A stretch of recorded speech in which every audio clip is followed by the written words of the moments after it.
I had just cleaned it up and then put that on a separate, Yeah, so ask Janet where that is. yeah. Hi, Marlene. Okay, evening.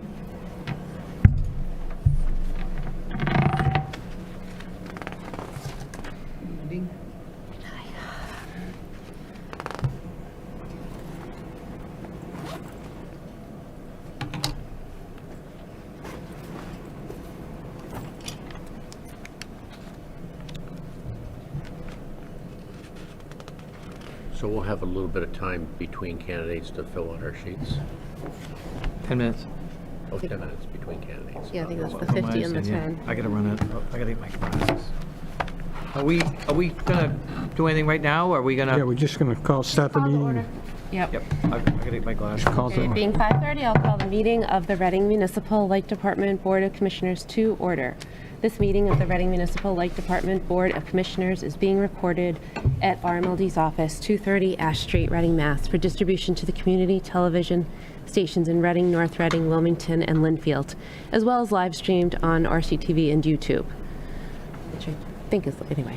The RMLD Board of Commissioners recognizes the importance of hearing public comment at the discretion of the chair on items on the official agenda. Once recognized by the chair, all persons addressing the board shall state their name and address prior to speaking. It is the role of the chair to maintain order in all public comment or ensuing discussion. There are no remote participants, and this evening, well, I guess I'll read this at 6, Erica, that public comment, we ask be deferred until tomorrow and be submitted by email to Erica Morse at RMLD for consideration by the board in the interest of time for tonight. Vice Chair Pacino will serve as the board secretary for this evening's meeting. Okay. And the interviews for the general manager position will not begin prior to 6 p.m. Sounds good. Ready for motion to go into executive Yes, session? please. Okay, move that the Board of Commissioners go into executive session pursuant to Mass General Laws, Chapter 164, Section 47D, exemption from public records and open meeting requirements in certain instances to construct strategy sessions in preparation for negotiation with non-union personnel, or to conduct collective bargaining sessions or contract negotiate with non-union personnel, and return to regular session for the purpose of continuing the regular session. Do we have a second? Second. Aye. Ms. Marlene Pacino, Dino. aye? Mr. Stempak, aye. How about I go away? Now an executive session, but over in the conference room, guys. Right, okay.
Are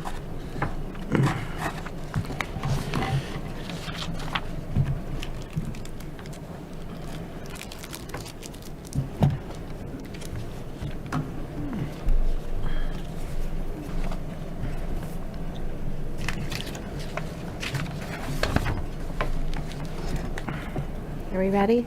Yep, Okay. back in session. The Reading Municipal Light Department Board of Commissioners is now back in regular session.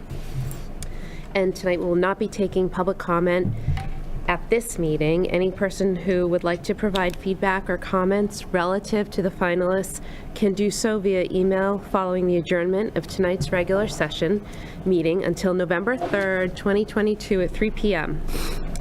Eastern Standard Time. Please email all correspondences to Erica Morse, emorse@rmld.com, whose contact information can be found on the agenda posting for this meeting on the RMLD website. Each interview will last for 1 hour. Each candidate will have 10 minutes to answer each question.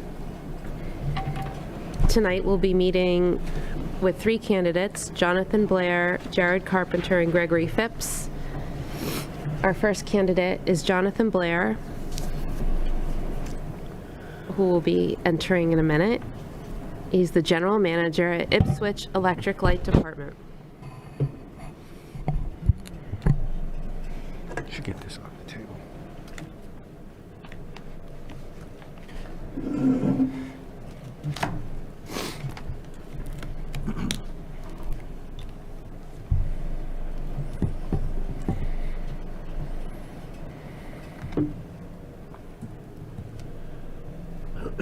We kept it nice and cold in here to keep them on their toes, huh? It's not cold in here. No nappy nap. You're asking the wrong guy about cold. I can never get cold enough for me.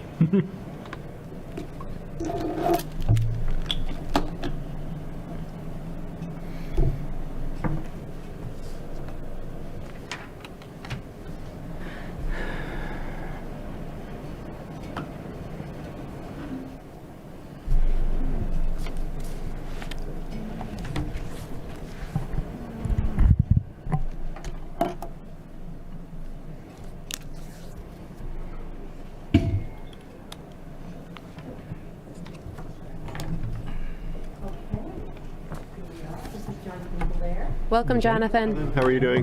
Welcome.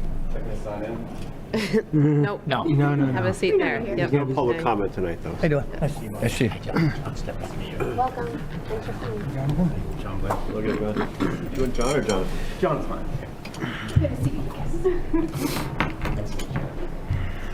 So welcome first candidate, Jonathan Blair, who's currently the general manager at Ipswich Electric Light Department.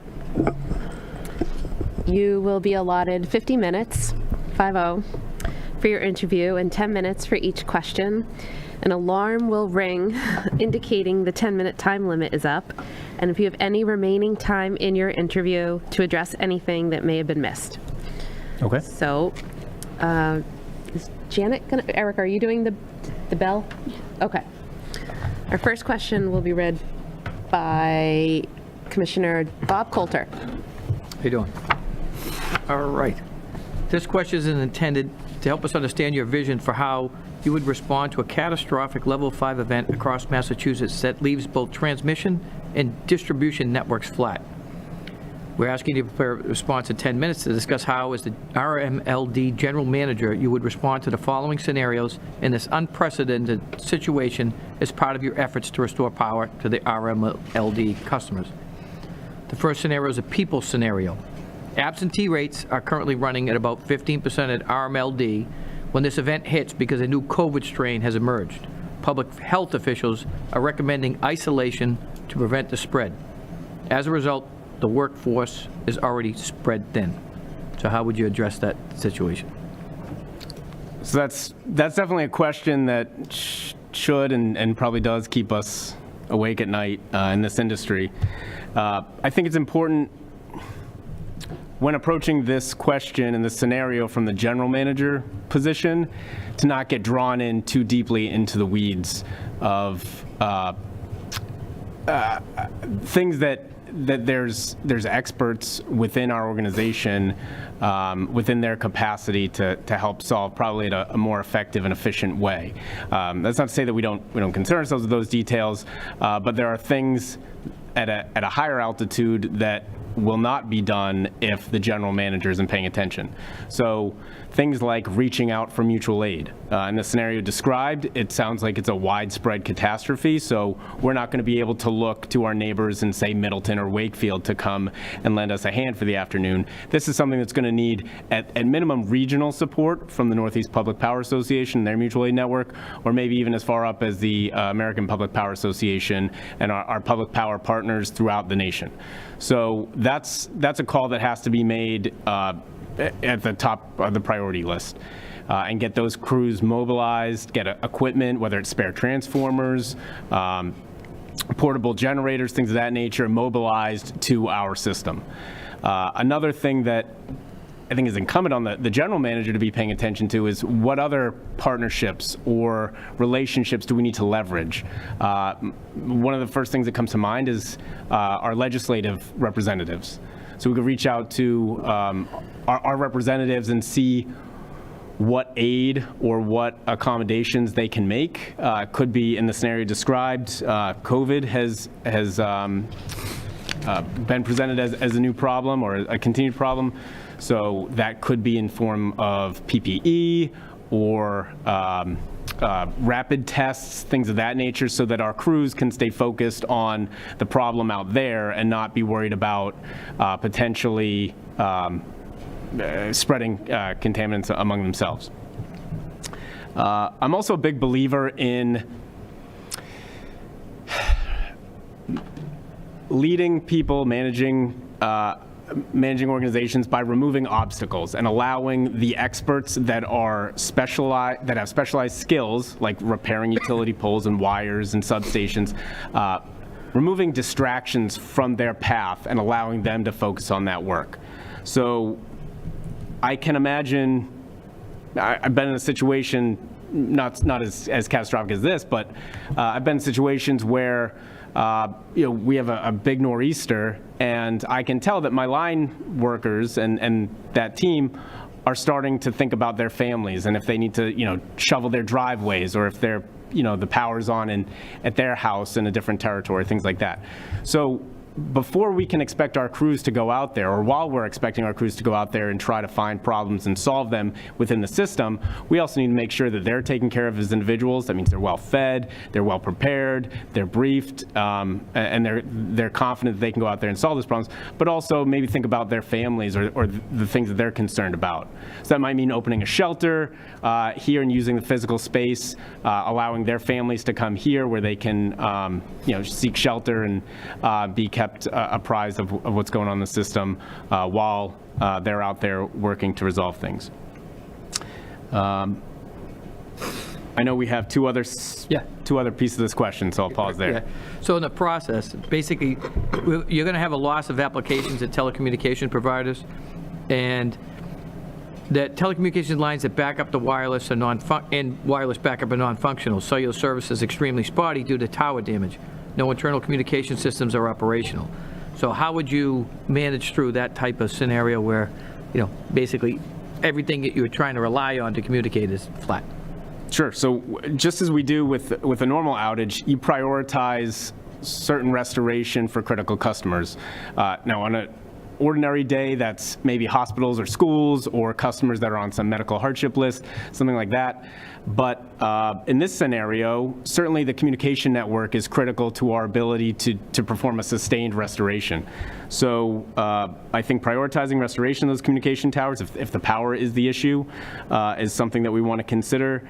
We also want to be prepared in terms of our resource utilization.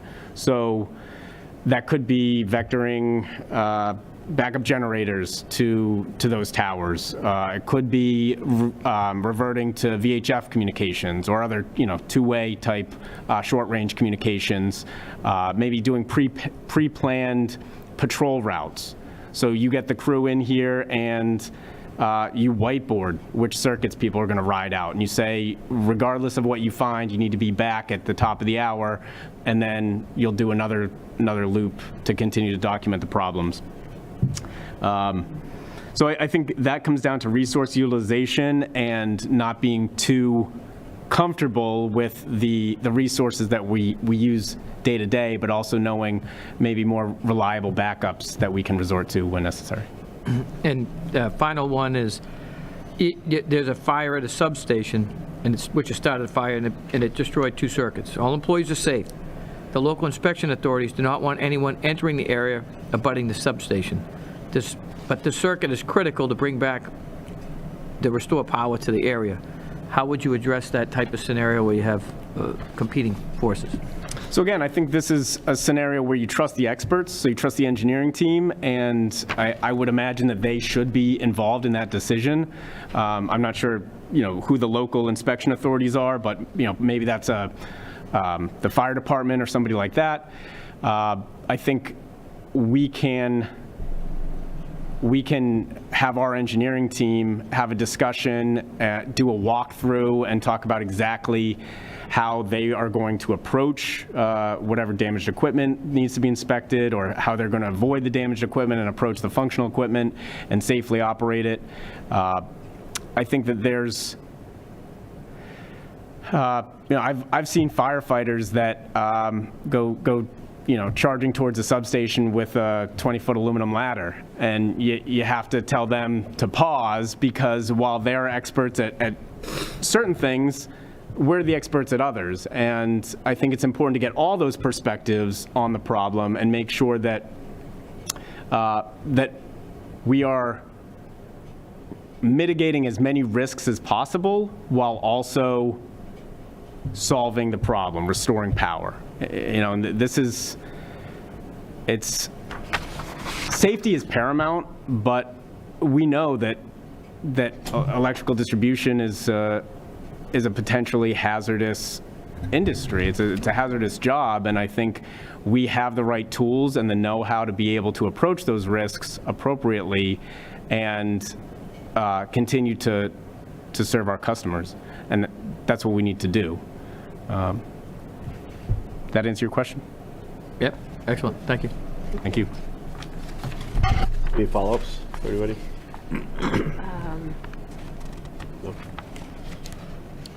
No? Okay, so I'll take the next one. Yep. So every utility wants to shred the peak, as we call it, on the ISO predicted peak days once a year, once a month, and really hit those. That's always a priority for everybody. How would you go beyond this to try to substantially suppress demand at all peak hours of all days to reduce power supply costs and emissions? Please be specific about the types of things you would do as general manager that would go beyond those kind of minimal peak day things to consistently do this. And also please walk us through why that might be important to do. What are all the reasons that it might be important to do it sort of all the time? Okay. I like this question because I think peak demand is one of those problems that it's worthy of our energy and our focus. We can move the needle. We can have an impact on that by the work we're doing locally, and collectively that's going to have a really big impact on how our regional grid functions. And I think for those that are familiar with some of the reports coming out of the ISO New England lately about potential capacity shortages, and as we look at electrifying the grid or strategic electrification of transportation and housing sectors, that peak demand is only going to be exacerbated. So this is a great area for us to put our energy and our focus. For me, I think it's a three-tiered problem, and I think Reading has taken the first step, which is getting some peak reducing or peak shaving technologies deployed at the utility level. So I know that at Substation 5 in North Reading, you have, I believe, both a megawatt-sized generator and a battery, and those can each be used to reduce the apparent peak demand. Now I say that's step one because it's a project that you can easily define, you can execute, you can see the results, and we can control it entirely in-house. Step two, I think, is a bit harder, and that's trying to take that concept and having it distributed throughout your customer base. So you're not just doing it by proxy for your customers, but you're allowing them to participate. Now, depending on how distributed battery technology evolves and how it climbs that innovation curve and drives, hopefully, price down and reliability up, then we may see a situation where instead of incentivizing just, say, heat pumps or EV chargers for our residents, we can incentivize Tesla wall packs for people's garages. And now that's something that I don't know if that's the answer, but that's something else that we could look at, because you could do a single project at the megawatt scale in a substation, but if you allow a significant portion of your customer base to participate in aggregate, you could even eclipse that. And that could have benefits not only for the utility, but also directly for the customers. The third phase that I would consider is, I think, the ideal standard. And if you could get there while skipping over phase two, then that might be the best case scenario. And that's designing rates to drive behavior. I am a big believer in economics driving behavior. And there needs to be a solid component of education and outreach with that, so people they're not just responding to positive or negative price signals, but they're also understanding why those signals are there, and they can anticipate those and elect to move, and to anticipate those and to move even before they're incurred. But I think dynamic rate structures, whether it's time of use, I think Reading has already implemented an EV rate, which should take the early sting of those demand peaks off the transportation side of things. That to me is the holy grail. If you can design and communicate those rates to your customers to where they are naturally avoiding peaks, then we'll see a kind of a perfect match of supply and demand, and there won't be any more peaks. Can I briefly follow up? Yeah, let me follow up. You talk about economic behavior. Your thoughts on dealing with the towns, the 4 towns that are in the group here. And before we get to that, can we follow up on this particular question having to do with peak demand as opposed to town Okay, politics? well, that's fine. And town management. I'll see. Did anybody has any other Yeah, questions? no, I was going to follow up directly on what he was talking Okay, about. you which go was ahead then. No pricing. problem. And I'm wondering if you can go one level deeper on, there's 2 things we do. We hire the general manager and we set rates, right? We approve the budget. That's kind of what we do. Like, can you give us any more detail about what you thought about in terms of rates, like more details about what types of strategies you've either studied or you would consider approaching and studying? Like, get into it a little bit. Sure. So in my home system of Ipswich, we conducted a pretty in-depth rate design and rate study. And from that, I'm pretty well convinced that we're seeing a larger component of the distribution costs on a fixed level, and we're also seeing a greater variability in terms of time of delivery. So I think in terms of the specific design of rates, I would look at trying to, first of all, establish some kind of communication path where the customers can understand that variability and those functions. And then I would look to design something where you have that peak that is incurring those demand costs passed on in some form to the retail rate. I know that in looking academically at it, you get the behavioral change when that spread is more significant. So if you, say, have an on-peak retail rate for residents of, say, 18 cents per kilowatt hour, and your off-peak rate is 14 cents per kilowatt hour, that's probably not going to change behavior. But if you can do like for instance, what I've heard has been done in Groton, Mass, with their municipal utility.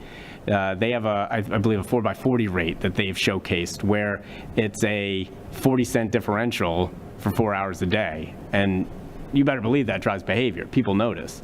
And they can actually benefit from it, right? If you can shift your behavior, then you can, as a customer, be a beneficiary of that. You can reduce your costs. And I think empowering our customers to be able to save and control their costs is a great service that we can provide.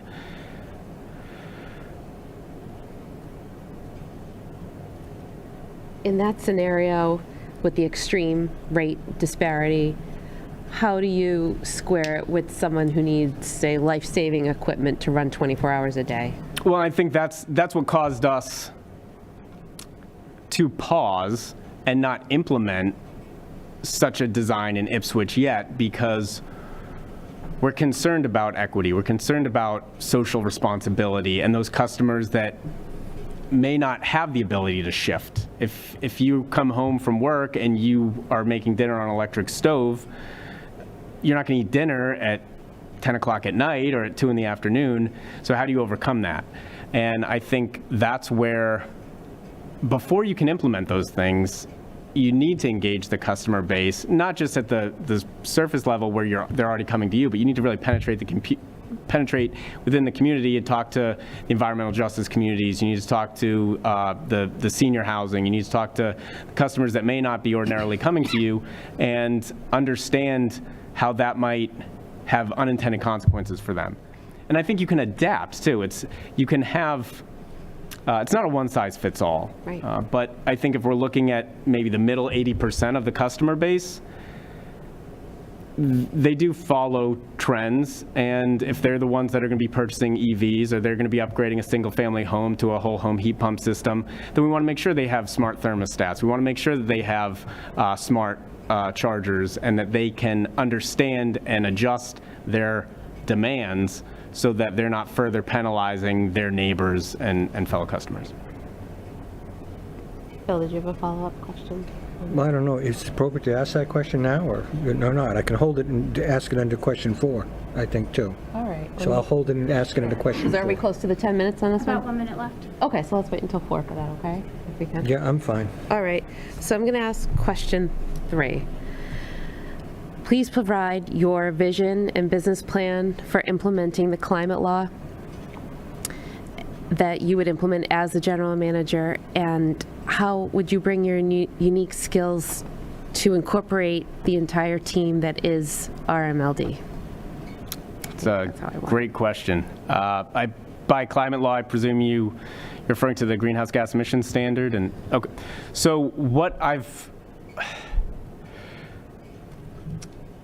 first of all, I don't know that I would presume to come in here and have the answers that are the right fit for Reading. So if I'm fortunate enough to join RMLD, I would certainly want to first ask and listen. I'd want to understand what's going on here, the work that's already been done, the vision that you all have, and that the staff has helped to build here, and not be too disruptive to that. I want to help. I don't want to disrupt. And my vision that I've implemented in Ipswich is to prescribe more of our power portfolio, as much of our power portfolio as possible, with named carbon-free sources. So we've gone out and we've replaced our financial bilateral contracts with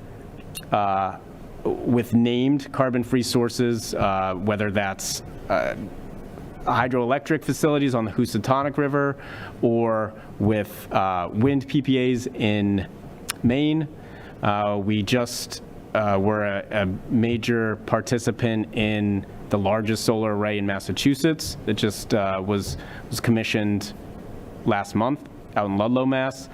So we're finding ways to replace our bilateral financial contracts, our hedge contracts, phase those out and replace them with named sources so we can move towards a carbon-free portfolio. Now, being carbon-free is distinct and different from being renewable, and I think sometimes, depending on how you define that, certainly that matters. So to be clear, Ipswich is not retiring all of the RECs that it's earning, and that's done for the strategic reason of maintaining our costs at a competitive level. So what I would propose to do is go out and try to acquire as much of our power as possible from carbon-free sources while maintaining financial parity with the alternatives that are out there, like bilateral hedge contracts, and selling the RECs until such time as we need to comply with the will of the Commonwealth or the will of our customers, whichever is more restrictive. So the first mandate says by 2030 we need to be 50% carbon-free, and in Ipswich, we're through our nuclear contracts and some of our hydroelectric contracts, we're already about, say, 40% carbon-free. So when we get to 2030, the plan is we'll start to retire the necessary RECs to get us to 50%. And we may have the ability to go up to 80%, but so long as our customers are prioritizing more affordable power, and so long as the Commonwealth of Massachusetts is saying the requirement is 50%, then we'll hit that requirement. That's my view on it, and in the absence of something that contradicts that, that's the kind of thing that I would look to bring to RMLD. But again, I'm not somebody that thinks there's one solution. I understand that each community is different, and there's already work that's been started here, and I'd like to build on that, not just replace it. Thank you. Any follow-up questions? Can I ask a question? This question deals with the business plan. Can I ask a question on the business plan? What your business plan would be? We have 3 unions that are here in this department. Have you dealt with unions, and can you explain what you would do to deal with the unions? Yes, I have dealt with a union environment in my current role. Staff is represented by 2 different unions. We have the electric, the field staff, so that consists of metering staff, power plant staff, and electric line workers. And then there's a clerical union for that covers our customer service representatives, accounts receivable, accounts payable, and billing. So in dealing with those 2 union groups, I find it actually very straightforward. When you have a collective bargaining agreement, that's your procedure. That's what you lean on, whether it's rewarding good behavior or trying to document and solve bad behavior, whether it's determining when you're going to acknowledge a holiday or when you're going to pay a wage differential. It should all be spelled out in a collective bargaining agreement, and it's that simple. I think it removes a lot of that conflict that comes in the gray area where, when dealing with, say, exempt employees.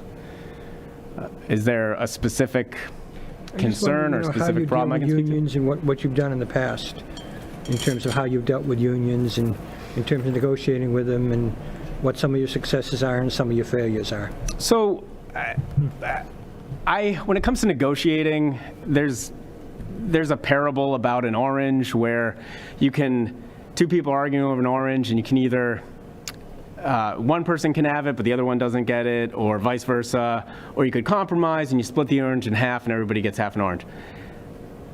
All of those are suboptimal. If you can introduce dialogue and you can speak to interests instead of just positions, then you might find out that one person wants the juice and one person wants the rind. And so you're in a situation where hey, you can both get what you want. You just need to open up a more productive dialogue and not be so dug into the position of, that's my orange. And as silly and trivial as it might seem, that is my centering thought whenever I enter a negotiation, be it with the union or otherwise. I try to figure out, who wants the pulp and who wants the rind. And I've been successful in trying to open up that dialogue and understanding that it's, maybe a certain union group just wants to feel valued, and the recurring theme is to go back for more money, but maybe it's not about the money, because if it was about the money, then it would have been good enough the last time. So maybe it's about some other form of recognition. Maybe it's about something that's intangible, right? Flexibility in work or something like that. I try to get creative and be patient and listen to people. I also think it's important to start that work, or not to start that work when the negotiations open, but it's a continual process. If you understand the folks that you're working alongside, and you're taking steps every day to make sure they feel valued and they feel understood and heard, and you're correcting problems before they become something like a grievance that's delivered to your desk in writing, then those problems are much easier to solve. Now, that's an ideal standard, and certainly, there's been plenty of times where I'll receive a grievance from the union and we have to work through that formal process. There's been times when you have to go through written verbal warning, written first warning, written second warning, suspension, termination. I've gone through that entire path, and it's not fun, but it's there for a reason, and it works if necessary. Fortunately, I haven't had to resort to that too many times, because again, I like to try to solve those problems before they even get to that path. Very good. Sure, I'll pick up question number 4. Can you tell us what state and federal or other policies, perhaps specifically focused on municipal plants, that you see on the horizon impacting the utility business? And what policies would you advocate for, and what might you oppose? And consider this question in the light of the increased need for electrification, the need for carbon reduction, and handling peak management. And I might put in a corollary there about ISO New England yesterday getting beat up, as reported by the Globe anyway, that they were 2 years behind doing anything in terms of putting in more solar or wind or anything else that is in the public domain. And I'm sorry, you said state, regional, and federal policies? Yeah, any of the above. So there's plenty to dive into there. It's a great question. I think before I get into the specific policies, I'll say that I understand that RMLD is a significant member of E&E, and I've worked with E&E. Ipswich is a member of MWIC, and I'm a member of the board of directors for MWIC, so I'm involved in both sides. But I think that they're both powerful entities. They're important partners in making our voice heard beyond the 4 communities that you represent here. I also think that there's other trade associations and agencies like Northeast Public Power Association, which has a legislative committee and does legislative work both at the regional and national level. So it's important to participate and stay active in those kinds of groups, again, so we can stay apprised of the conversations that are occurring beyond our borders, and we can make sure that our voice is carried to those conversations.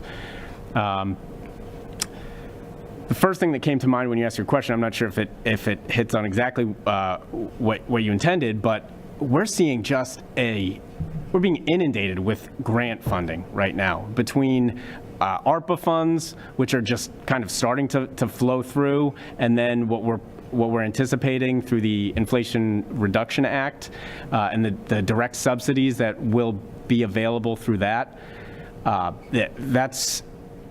That's not so much a problem, but it's an opportunity. and I guess, challenge and opportunity at different sides of the same coin. So just because the funds are there doesn't mean that you can access them or that you know exactly what to do with them or what kind of strings might be attached to them.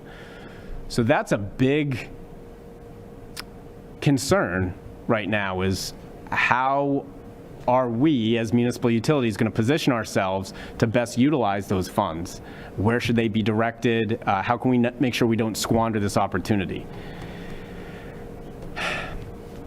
In terms of other policies, I think constraints on both the capacity side with available generation in the region is of significant concern.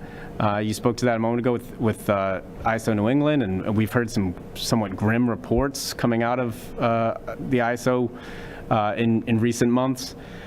Things, we're trying to prepare customers for rolling blackouts and for fuel shortages and things that just, didn't seem like they were going to be relevant in New England in 2022, 2023. So I think it's important that we engage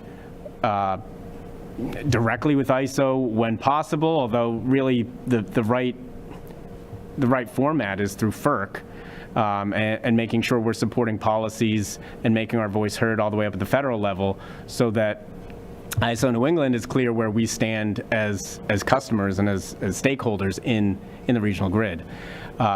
Similarly, although a bit different, is transmission constraints.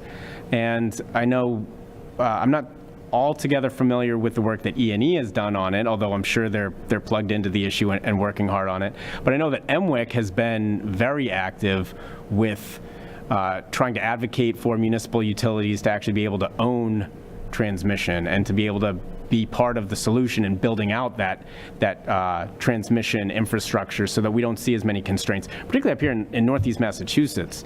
We really feel the squeeze when it comes to that. And in terms of costs, it's not just the wholesale power we're buying, but that capacity and that transmission costs are a significant and growing component of the rates that our customers are feeling. So I think it's really important that we watch all of those, right? Whether it's on the challenge side or the opportunity side, and make sure that we are staying apprised of it and we are making our voices heard beyond our borders. Did that answer your question? Yeah, thank you very much. Thank you. Follow? Could I ask, Sure, go ahead. you mentioned using, if I'm saying this right, engaging directly with ISO and using FERC, or you said the way to do that is through FERC? Well, I think so even though we're stakeholders with ISO New England, they don't necessarily take comment directly from us. I think the proper channel to engage with ISO New England is through FERC at the federal level, and then maybe less formally through our legislative representatives. I think having the board, having the general manager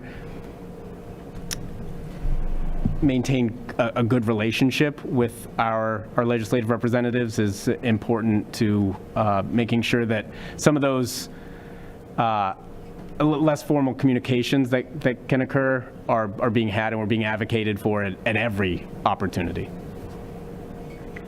Any other follow-up questions? Thank you. Can I do my follow-up? Yes, please. Okay. So we talk about other policies in this question too. And certainly those could also affect the 4 towns that are in this district. Can you maybe talk about what maybe your interactions are and your thoughts on interactions with the 4 towns?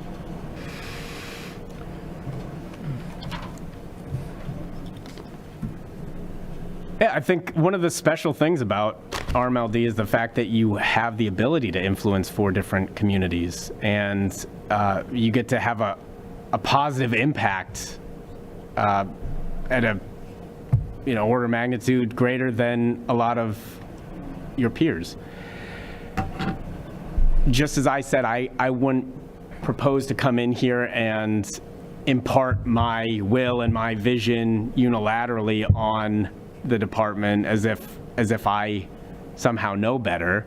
I think it's important that we kind of keep that similar concept in mind when we're talking to the folks, the leadership teams at Wilmington, North Reading, and Linfield. And it's important I think that just comes down to relationships. I ultimately, you all are the governing body of RMLD. And RMLD serves customers beyond our borders, or beyond Reading's borders, but you're the governance. And it's important for the general manager and also the Citizen Advisory Board to engage outside of that framework and to understand how constituents or customers in Wilmington might differ from those in Linfield, and to make sure that we're not driving things in a totally Reading-centric way, but we're engaging customers in all 4 communities. We're engaging leadership teams in all 4 communities, and we're understanding their concerns, and we're giving opportunity to customers throughout those 4 communities. Okay. All right. Okay. I got question 5. Seniority has its privileges. I've been here 36 years. So first I want to thank you. You're a naval veteran. Thank you for your service, Thank you for your support. being in the Navy. So I want you to tell us why you are the best person for this job. And I want you to elaborate what unique skills you would bring to this position. Okay. I'm aware that you have 2 other highly qualified candidates, and honestly, you can't go wrong. You're blessed with you have good options. I'll tell you what I bring to the table.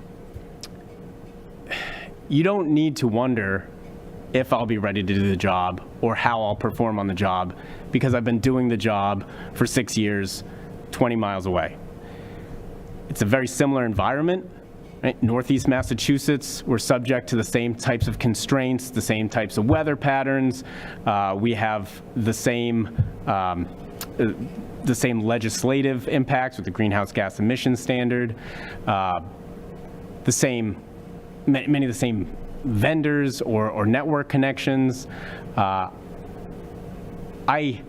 understand this business. I understand this region and our collective community. Even if it isn't Reading proper.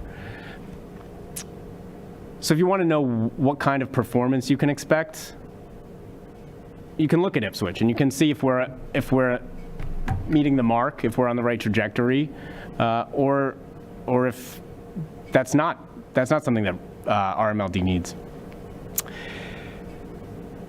I think that my experience in Ipswich is very translatable to Reading. Ipswich is small enough where I've been able to have a direct impact on every facet of the business. So whether it's an AMI conversion project or capital projects associated with our facilities, shaping the power portfolio, doing the annual budget, rate studies, rate design, I'm intimately involved in every facet of that business. However, Ipswich is big enough where I think a lot of that is translatable. For a relatively small system, we've got about 7,200 meters. I've got 3 substations, 2 wind turbines, almost 200 distributed solar arrays, all within our territory. I have direct supervision over a 9-megawatt power plant. We do dark fiber leasing. We support the water and sewer department with customer service and billing operations. It's a big operation and there's a lot going on, and so I'm not intimidated by the idea of leading the biggest municipal light plant in the Commonwealth. I know it's a big job. but I feel like I'm ready for that job, and I'd be ready on day one. Do I still have time for follow-up, Erica? Okay. So I'm going to ask you a question about something that's near and dear to my heart. What's your thoughts on the 20-year agreement? By that, I imagine you're talking about the agreement between the 4 other towns to be served by RMLD? Correct. I'll be honest with you, I don't know that I have a lot of thoughts on it at the moment. That's something that I feel like is something that I would want to ask and listen and learn and understand at a deeper level before I wade into it. I mean, at a superficial level, I have to imagine that it's a really beneficial agreement. I think it's got to benefit the customers that exist in those territories, right? Municipal light plants, we offer affordable rates, lower carbon footprint, higher reliability, far better customer service. I live in investor-owned utility territory, and every day I go to work, I wonder why. Particularly when I leave my wife at home and the power's out, and I go to Ipswich, and we've got maybe a couple services down. It's a whole different world. And so if I'm looking at it from the customer perspective, I absolutely would want to be represented by RMLD. If I'm looking at it from the town's perspective, it inspires a lot of economic development. It brings in customers. I don't know how many residential customers pick their hometown based on the electric utility. Probably just a select few of us, the weird ones. But I think in terms of a commercial base, if you're looking to relocate a business and you're energy intensive, then you absolutely are looking at the utility rates. And so that inspires potential growth of the economic base for the towns. Similarly, if you're committed to ideals like decarbonization, either at the residential or at the commercial level, you may relocate to a district where you can be served by less carbon intensive power. So I think from the customer perspective and from the town leadership perspective, it makes sense. From the RMLD perspective, absolutely. We want to bring the good word of public power to as many customers as we can. It helps build our brand. It helps build our ability to have a positive influence. It helps support the business model. So again, I don't know that I care to wade in any deeper than that, but if it works, and I would say from the outside perspective it does, then I'd say it's a good program. Anything else? Good. Yeah. And Paul, I'm a little nervous. I didn't initially thank you for applying and welcome you here. You're right. We're lucky to have 3 good candidates, including yourself, and I appreciate your willingness to come forward publicly too for all of this. Thank you. Well, thank you for having me. It's a great privilege to be considered, and I appreciate your time. Thank you. Thank you, John. Okay. Thank you, John. All right. Thank you.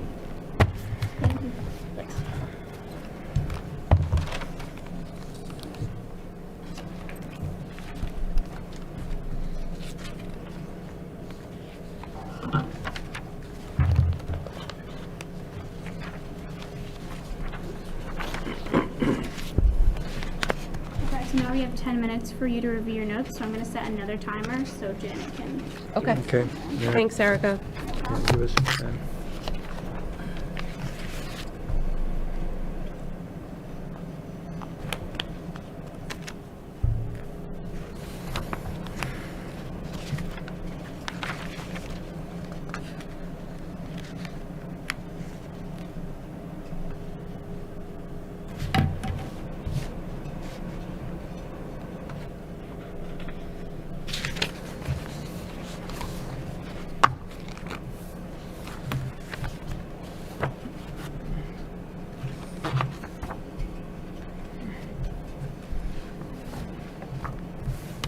Can we get up and stretch? Sure.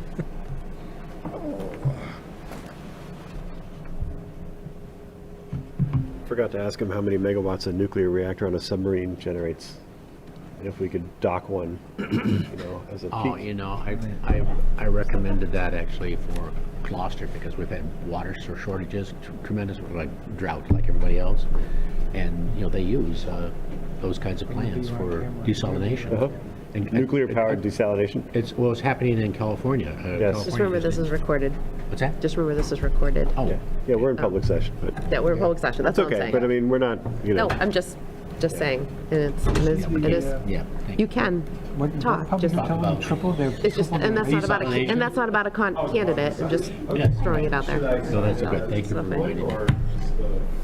In my first meeting, I forgot, and we had a break, Yeah. and my husband was watching it at home, and he texted me later and said, oh, I saw you were doing your lunges and your hamstring exercises. I totally forgot, I was walking around here. So easy to do, and the statisticians do that right.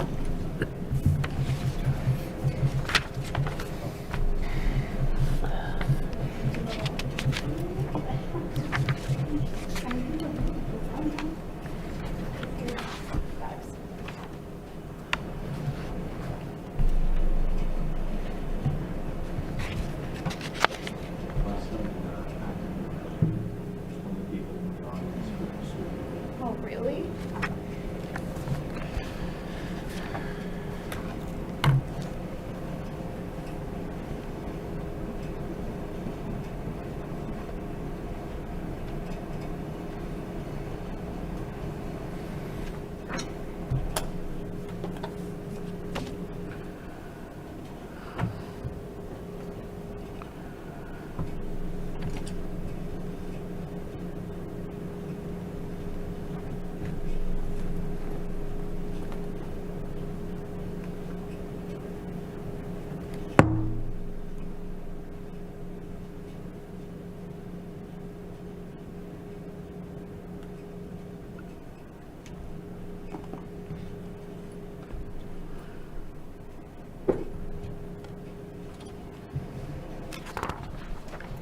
Jared next?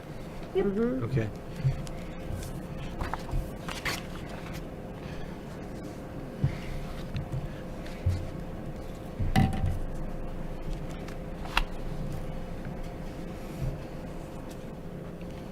Sorry I stepped in too soon. that's okay. No, if Okay. it was this. That's fine. It was a fine follow-up, but just not to that particular question. That's fine, Yeah. that's fine. Just slap me across the head,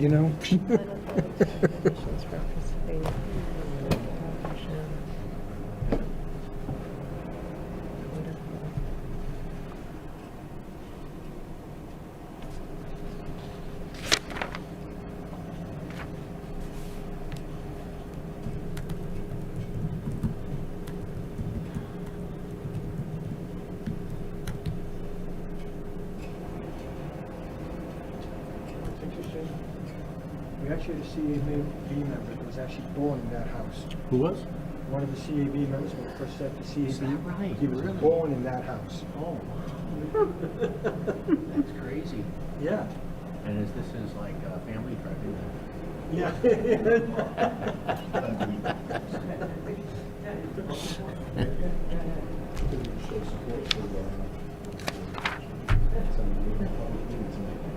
Sucker for public meetings, so I sit on the school committee for Acton Boxman. Have you all met Ben Blumenthal? Have you met? did. Okay. I just did come in, yes. Yep. Have you My met Ben apologies. Blumenthal? I thought you are. I met him at the CAB meeting. Right, it was That was his first day. Fine, I'll just go introduce myself, okay? You're not going to do it.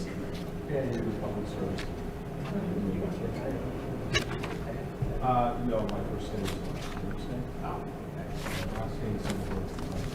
Yeah, like 5 minutes. No, I didn't have to serve on the Stretch and flex time. Yeah.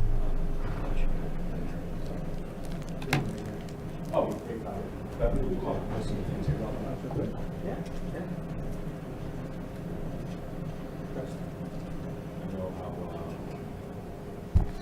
service schools and oh, yes.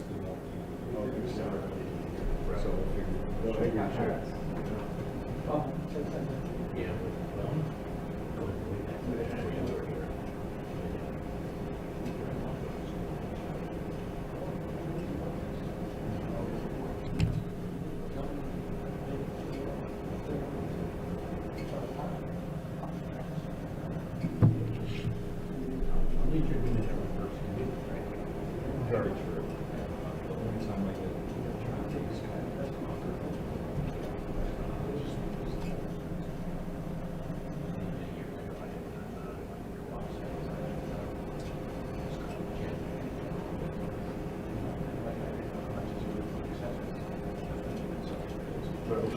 capsule while we're waiting.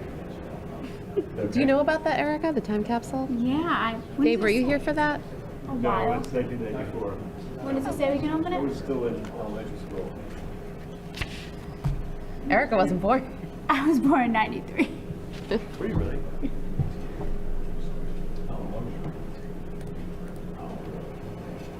It seems like it doesn't seem possible. Kisses. Yes. Those from, You can have your own bowl. are these from Halloween or these from Valentine's Day? Those were in the Halloween bowl, so I don't know. They're I had some bats. friends bring some candy over. Could be Oh, they're suspect. bats? Whose little kid's bag did you steal to get all these? So I had some friends over for Halloween. They brought candy. I put my candy bowl out and no kids came. Ah. So I had all the candy left over. Oh, That's terrible. Oh, Why are you talking? Is it regular chocolate? no. It's got a filling. It's got something in there. yeah, Caramel. got caramel in there, I right. think it's supposed to, I bet you money it's red. Well, that's, Should have brought different Ooh. candies down. those belong right in the trash. I'm taking John's water. Didn't need it. There's more in the fridge, too, Marlena, behind you if you want me to grab some. More what? Water. Water and soda. No, I'm fine.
One minute.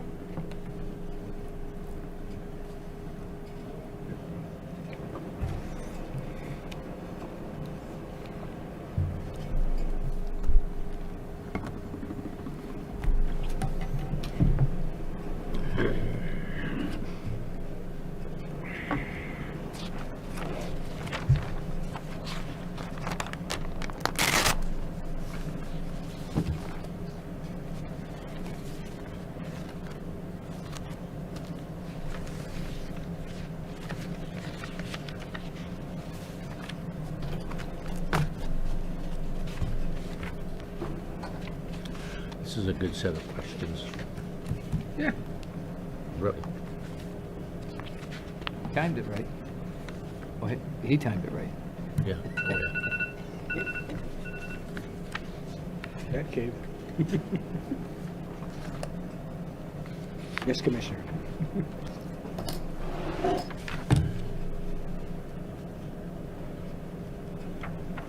I got an irate client on my iPhone.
Welcome, Jared. Hey, Jared. How are Welcome, you Jared. doing?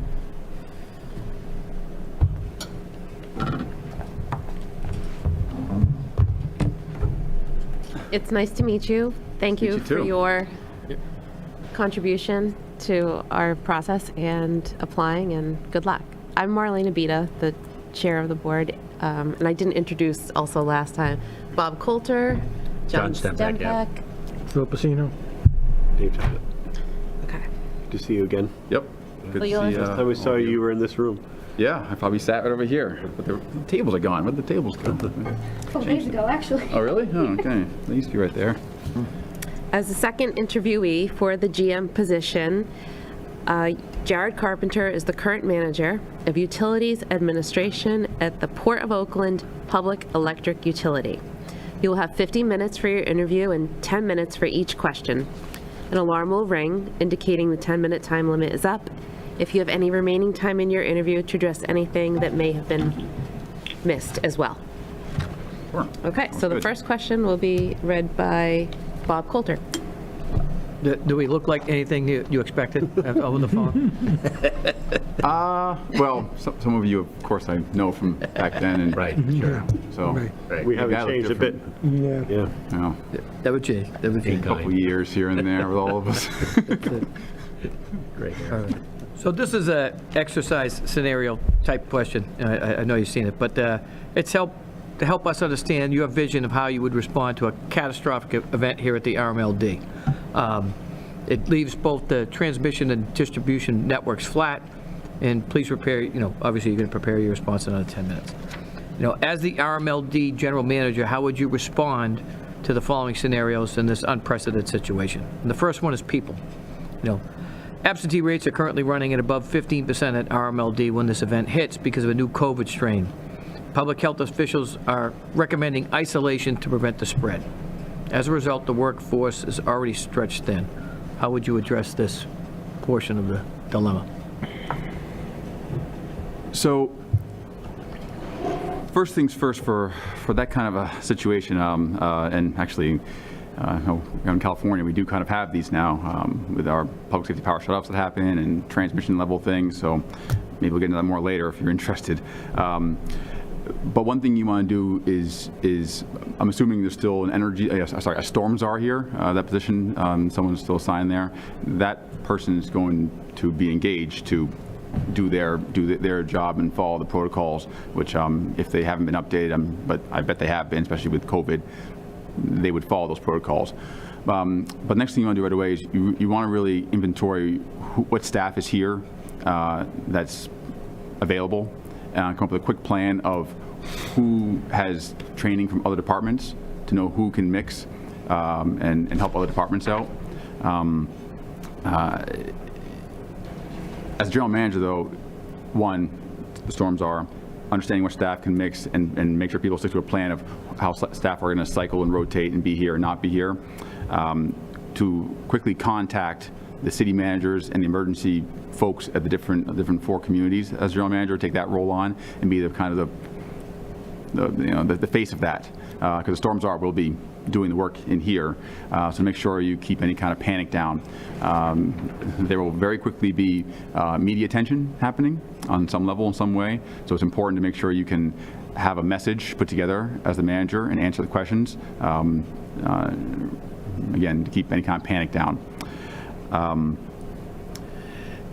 I think the key, though, really is also to make sure staff are deployed to the main substations and be prepared to at least observe whatever comes next, which comes in further in the question here, so we'll hold off a little bit on that, but to make sure staff is at the substations, observe any issues and know what protocols to follow, how to isolate the power from the main transmission grid, and then again, back here in the office, be sure staff's available that can handle different roles within the different departments, hopefully from previous experience when they transferred or promoted or anything like that, to say, we need to stay nimble here.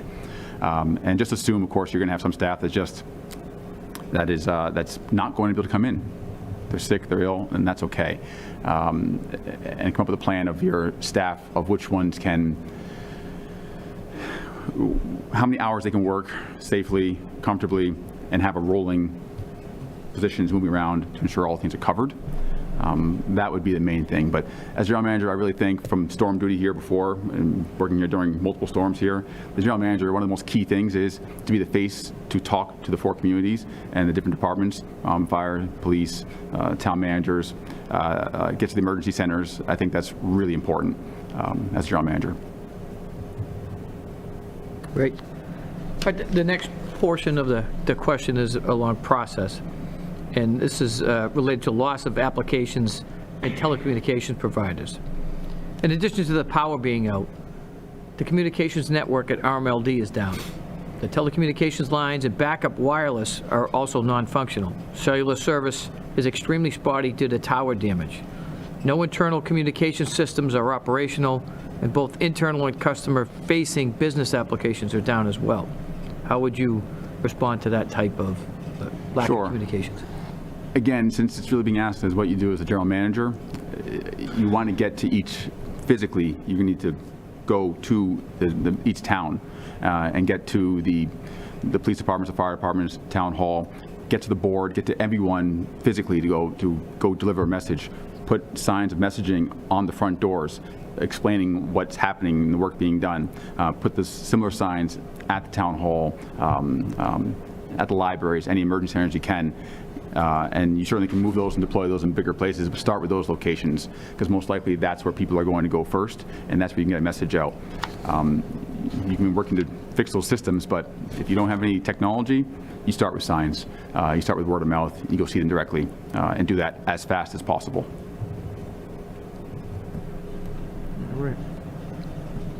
The next portion of this is the critical infrastructure scenario. Notification was received that because of the sudden loss of power, a flash occurred in one of the substations. The flash started a fire, destroying 2 circuit breakers. All employees are safe. The local inspectional authorities do not want anyone entering the area abutting the substation, and the RMLD needs to bring the circuit breakers back online to restore power to the area. How would you handle this scenario? So you will have quickly deployed, because the SCADA is going to be down, systems are down, you will have quickly deployed your staff, your engineers to go to the substations physically and begin to isolate power. Frankly, you want to start isolating power from the main grid and just tell them, so that way when power does come back on, it isn't going to come back on potentially catastrophically and make a bigger failure point. It depends a little bit on each substation and how they're set up, but you might want to make sure you disconnect your system, and so when it does come back on, you can bring it in carefully and not have the voltages go haywire or any major issues. So make sure staff knows that, which I'm sure they would.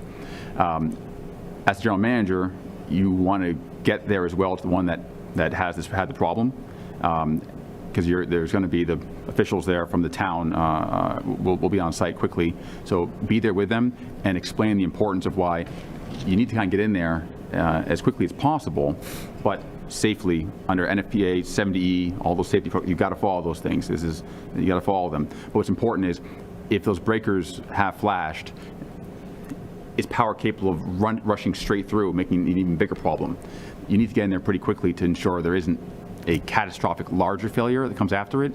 So explaining very carefully to the officials and working with them to find ways to get in there safely.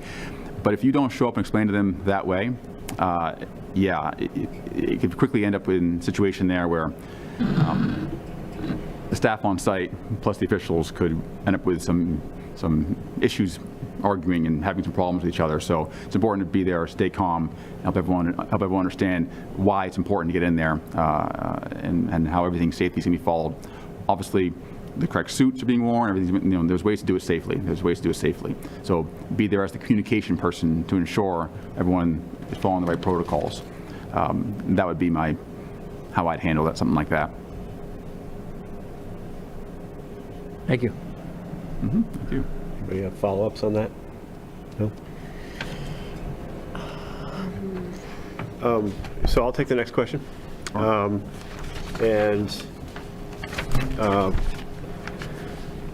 And also, just because the 3 candidates are all known. One is a general manager in Ipswich, and one is our interim general manager. So you're coming from a place that a lot of us aren't familiar with. So I hope that as part of this, and even go back to the other question, you tell us a little bit about what is the Port of Oakland and what do you do there and how does it inform? Because it's a little I was gonna ask unusual. that same question. Yeah, I mean, to bring some of that in, I think it would be helpful to all of us.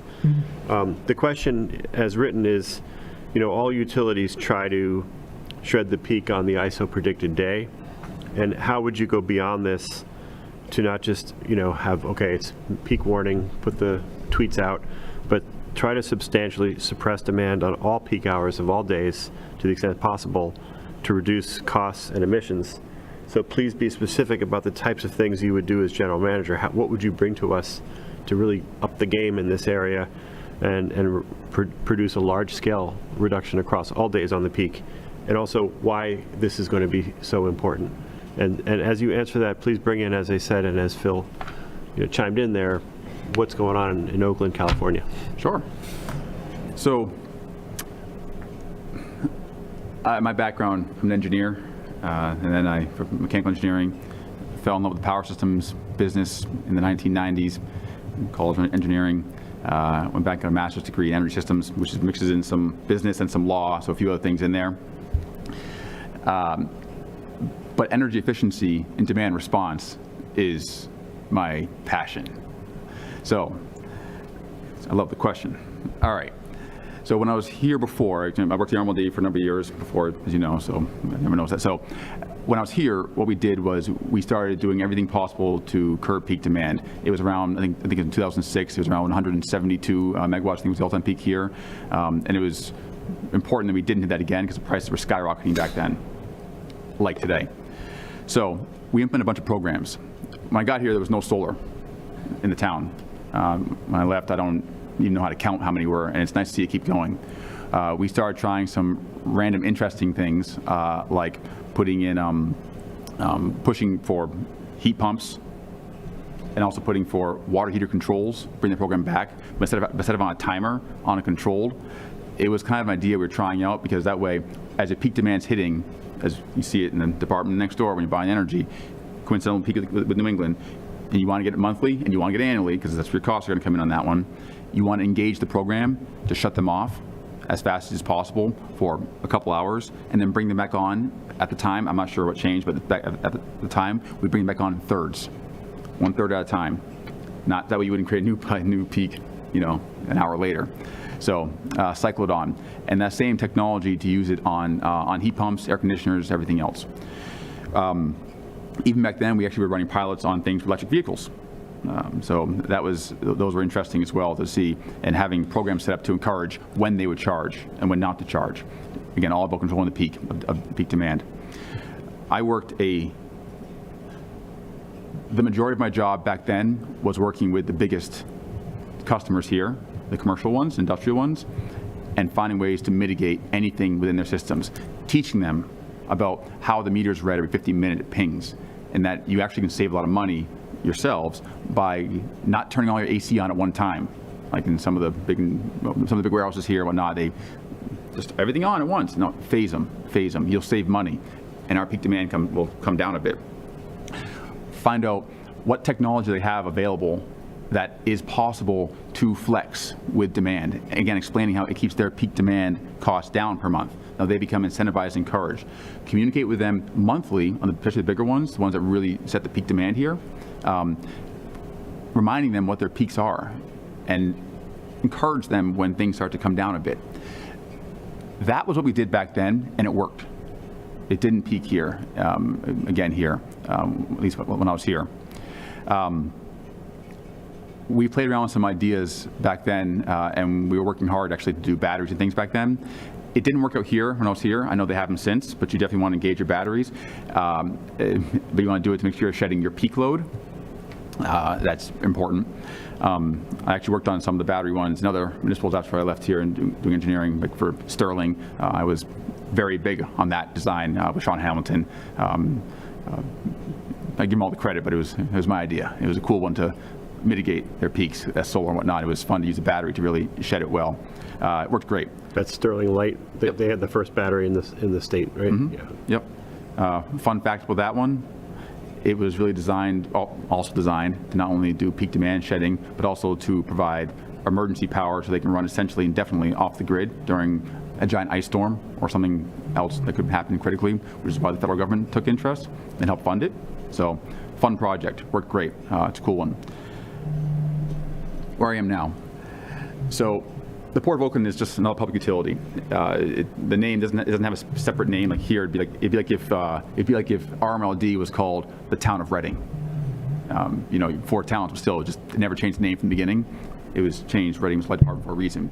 We'd have the same name, but we are a public utility. It's a separate department, financially and whatnot. So peak days there, and California just hit an all-time record peak ever just 2 months ago, and the Western United States hit an all-time new peak too. We didn't. So we engaged programs right away to save power. Like what? So we have batteries, but they're not here yet. Supply chain slowed them down, not here yet. So things like turning off the largest users temporarily on the peak times, working with them so they can shed power. That is a communication effort. There is no magic sauce. There's no special controls. It's talking. It's communicating with them, explaining to them why. Because you're trying to mitigate an emergency. And that's really what these are coming down to. There are emergencies every month, but you communicate with them. And they're actually very willing to do that. Working with some of the cold storage facilities to say, hey, ramp up in the morning, but come off a little bit. So if you need a certain temperature, how much can you flex degree-wise? Can you flex between our peak hours? Now, I'll tell you something interesting that at the Port, one thing that we have is a little bit unique. So we all know about EVs, electric vehicles, right? It's a very exciting and wonderful game changer. Because now as utilities, which we need more revenue, we always need more revenue, these things are heavy users. They come on quickly with big spikes. So what we do there is, and we have things like lots of EV cars. I hardly even talk about cars though, but even the ships plug into the grid. The planes, they plug into the grid. The equipment that pushes the planes out, the ground source equipment, they call them tractors, they plug into the grid to charge. To set up methodology to say, well, when can they charge? Advanced controls to say, are they already full? Then don't charge now. And find any way possible to mitigate when you're peaking.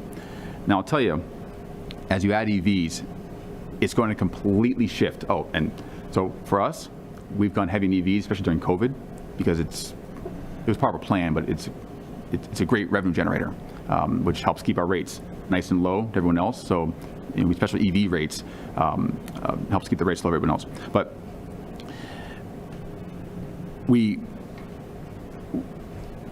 we shed, I'm trying to think how much we shed. During the peak days there, we went down about 20% lower than usual. So we weren't even close to the all-time peak. What you'll find with EVs coming here eventually is they're going to completely shift when you peak your demand. They're going to have crazy things happening to your power factor in your substations. It's going to be a complete change. When you see it, your mind's going to be blown. We deal with it now. About 30% of our power right now actually goes to EVs. All right, 30%. Financially, it's great. To the grid, it's disruptive. For utilities, you're really going to want to know what these things are going to do to your substations. You're going to really want to know. Start now. Get prepared. I'm happy to go in. I could spend a week explaining what you want, but we don't have time here. But it's going to change your entire systems and cause new problems you never even thought of before that have unbelievably high costs. So working with people to help them understand when they can charge, how they charge, which circuits, what voltages is critical. Critical. So that was the background that I was asking for, and that was great. So can you go into like what would you bring now to RMLD? So how would you implement this at RMLD? So you're here, you want to try to reduce the peak at all days. Mm-hmm. What are you going to do? Okay. What types of things are you going to bring to us? Sure. So I'm a big fan for residential customers to stick with programs for water heaters, heat pumps, and having controls on them to mitigate emergency peak demands and having some kind of credit on customers' bills. I like that a lot. It's a great way for a customer to keep their costs low. And a big electric water heater is such a heavy user. It draws so much power that someone installs it or a contractor installs it for them. Now they're paying this high fee for a long time. us as the utility to proactively explain to them what this is and even potentially provide technology, not a water heater, but some kind of technology. So a program, of course, to shed the load, change the timers, but even a technology to help them do that. That's how you keep your residential customers with a nice lower bill every month, which is important. And again, it doesn't change the kilowatt hours, it just changes the KW, which is very important for us as a utility, so we work together there. With the commercial customers, industrial customers, for them it's very different. Trying to understand when and how they peak. For here, in the RMLD, especially in Wilmington there's such a high commercial industrial load here, of being about 2/3 the load here, but fortunately it's not from a huge variety, and they're in the right pockets. Working with each of them to understand what they can do is important by education, communication, explaining. You can't add things to their process to change their buildings, that won't work well. But one of the big ones would definitely be to encourage as much solar as possible on the roofs here. Oh, sorry. And also adding batteries at those locations to engage and shed on the commercial and industrial sectors at the substations or near the business parks. I think, do you guys want to keep going for another minute on this? Because Sure. Yeah. Sure, keep going. Okay, yeah, keep going. Keep going. Okay. Keep going. I don't want to have the Yeah. bells I'll distracting cede us. my time. It's very important that, so adding the batteries and the solar, optimizing the rooftop solar is important because it gives, first of all, it's mostly funded. You offer the rebates, of course, still here, I'm sure, and I worked a lot in that 661 KW1, one of the first big one at Teradyne there, 10 years ago now. But adding batteries to those locations is a great way of, in fact, even owned by the utility, is a great way of controlling your demand spikes and optimizing the solar better. Nowadays, solar plus storage really goes hand in hand with financing. So it's a good way of encouraging the financial mechanism that the customer's going to use, but then also too, all of a sudden, public agencies, public utilities, even we can get that tax credit benefit now at putting in solar plus storage, which is new. So even just solar plus storage, we should take advantage of that quickly, very quickly. It won't last forever, but all of a sudden it just came down almost 30% in cost. We should take advantage of that and add more systems ourselves, and that's how we control our demand spikes, especially we're trying to avoid the New England demand spikes. I have question number 3. I'm going to ask you to provide your vision and business plan for implementing the climate law, the road to zero carbon 2050, as how you would incorporate your entire team. Our entire team? All of our RMLD employees, that's Yep. the team. And how would you do that? Not just as GM, but how would you incorporate the others? Okay.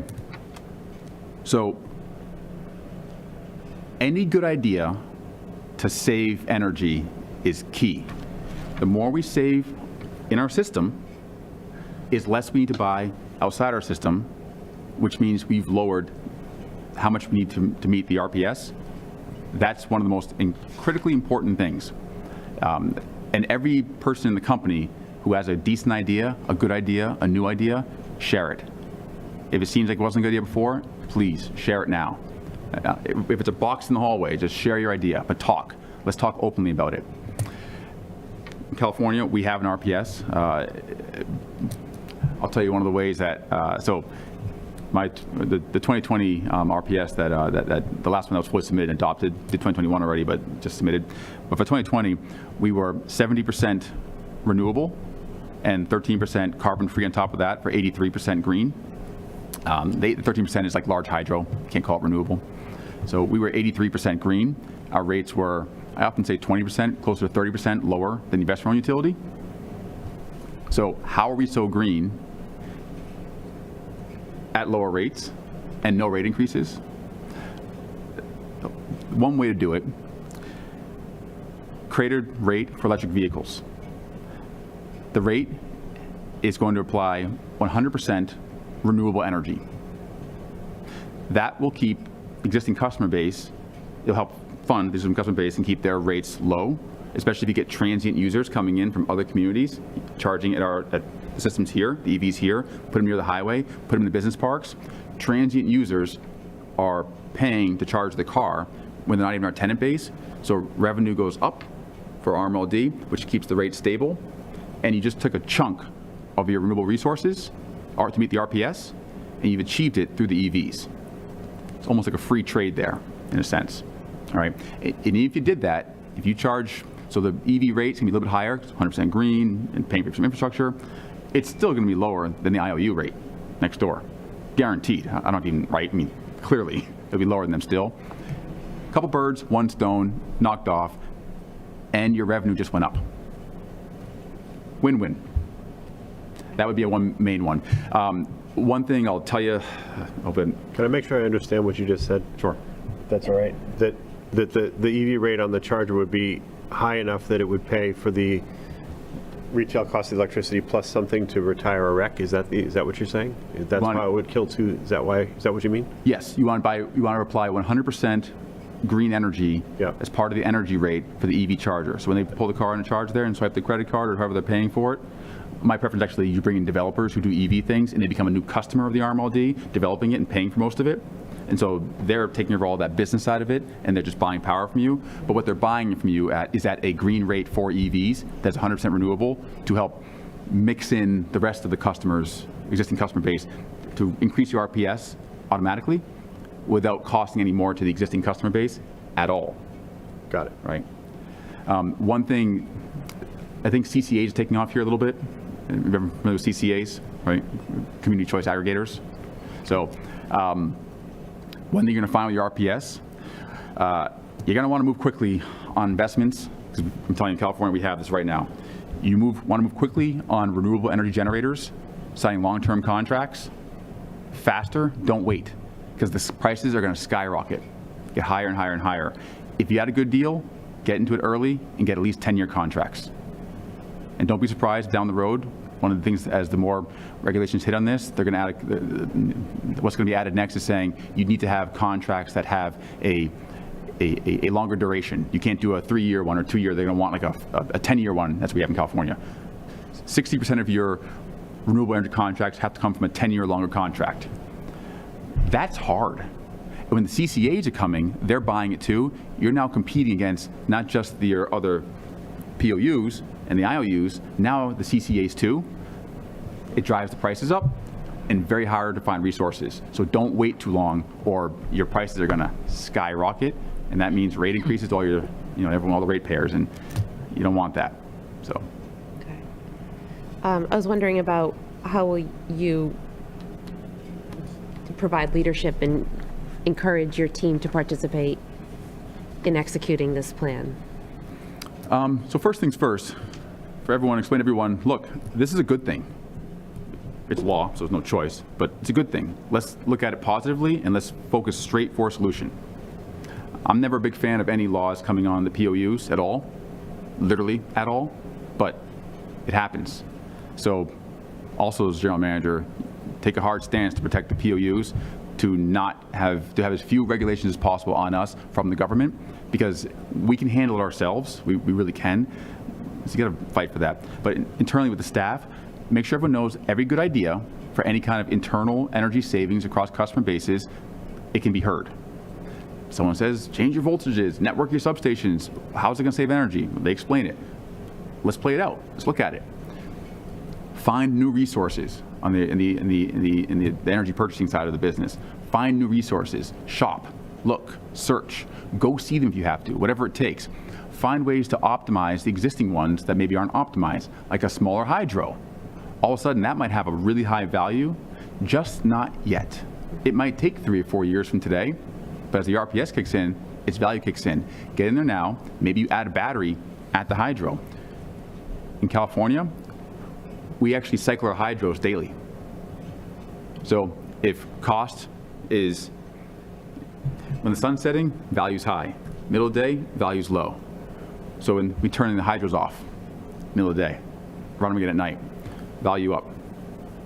It keeps your costs down, because there's nothing reliability, but it keeps your costs down, which keeps your rates low. And that's kind of the name of the game. and it is renewable. It's renewable. So that kind of communication strategy to everyone across the team, to be open-eared to everything, I think is one of the main keys.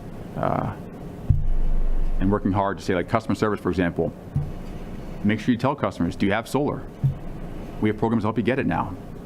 We've changed them, we've advanced them. Just maybe they already know about them, but maybe they don't. Just tell them, say it, because we got to shed load inside our system as much as possible. That's key. So we're buying less from outside our system, control it ourselves best we can as a team. Thank you. Good. I'll pick up question number 4, Jared. Can I follow up here now at this point? Sure. Yeah, do you wanna- This question actually talks about your business plan. This is a question I'm going to ask all 3 candidates. What is your experience with unions? Unions? You know there are 3 unions in this department. What's your experience with unions? What has been your successes? What have been your failures if you've dealt with them? Sure. So there's often going to be disagreements with things like overtime. If it's equitable, in other words, is it some group or some person doing more than others? It's important to read the MOUs, read the agreements, read them carefully, understand, communicate what can and can't be done. Another big one is, I've dealt with that a lot. Another big one is job specs. So what's the job spec written? Are they working out of class? Changing a job spec is complicated. Sometimes staff wants it because their job spec was written 30 years ago and it's not applicable to what's being done today. That comes up with a whole iteration of funding and level of pay and these things. It's important to communicate.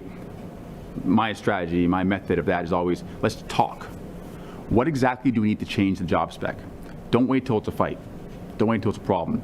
Be open-minded to it early. And if you're going to make a change to a job spec, for example, communicate quickly and early to keep it down from becoming an issue, because it will become an issue, guaranteed.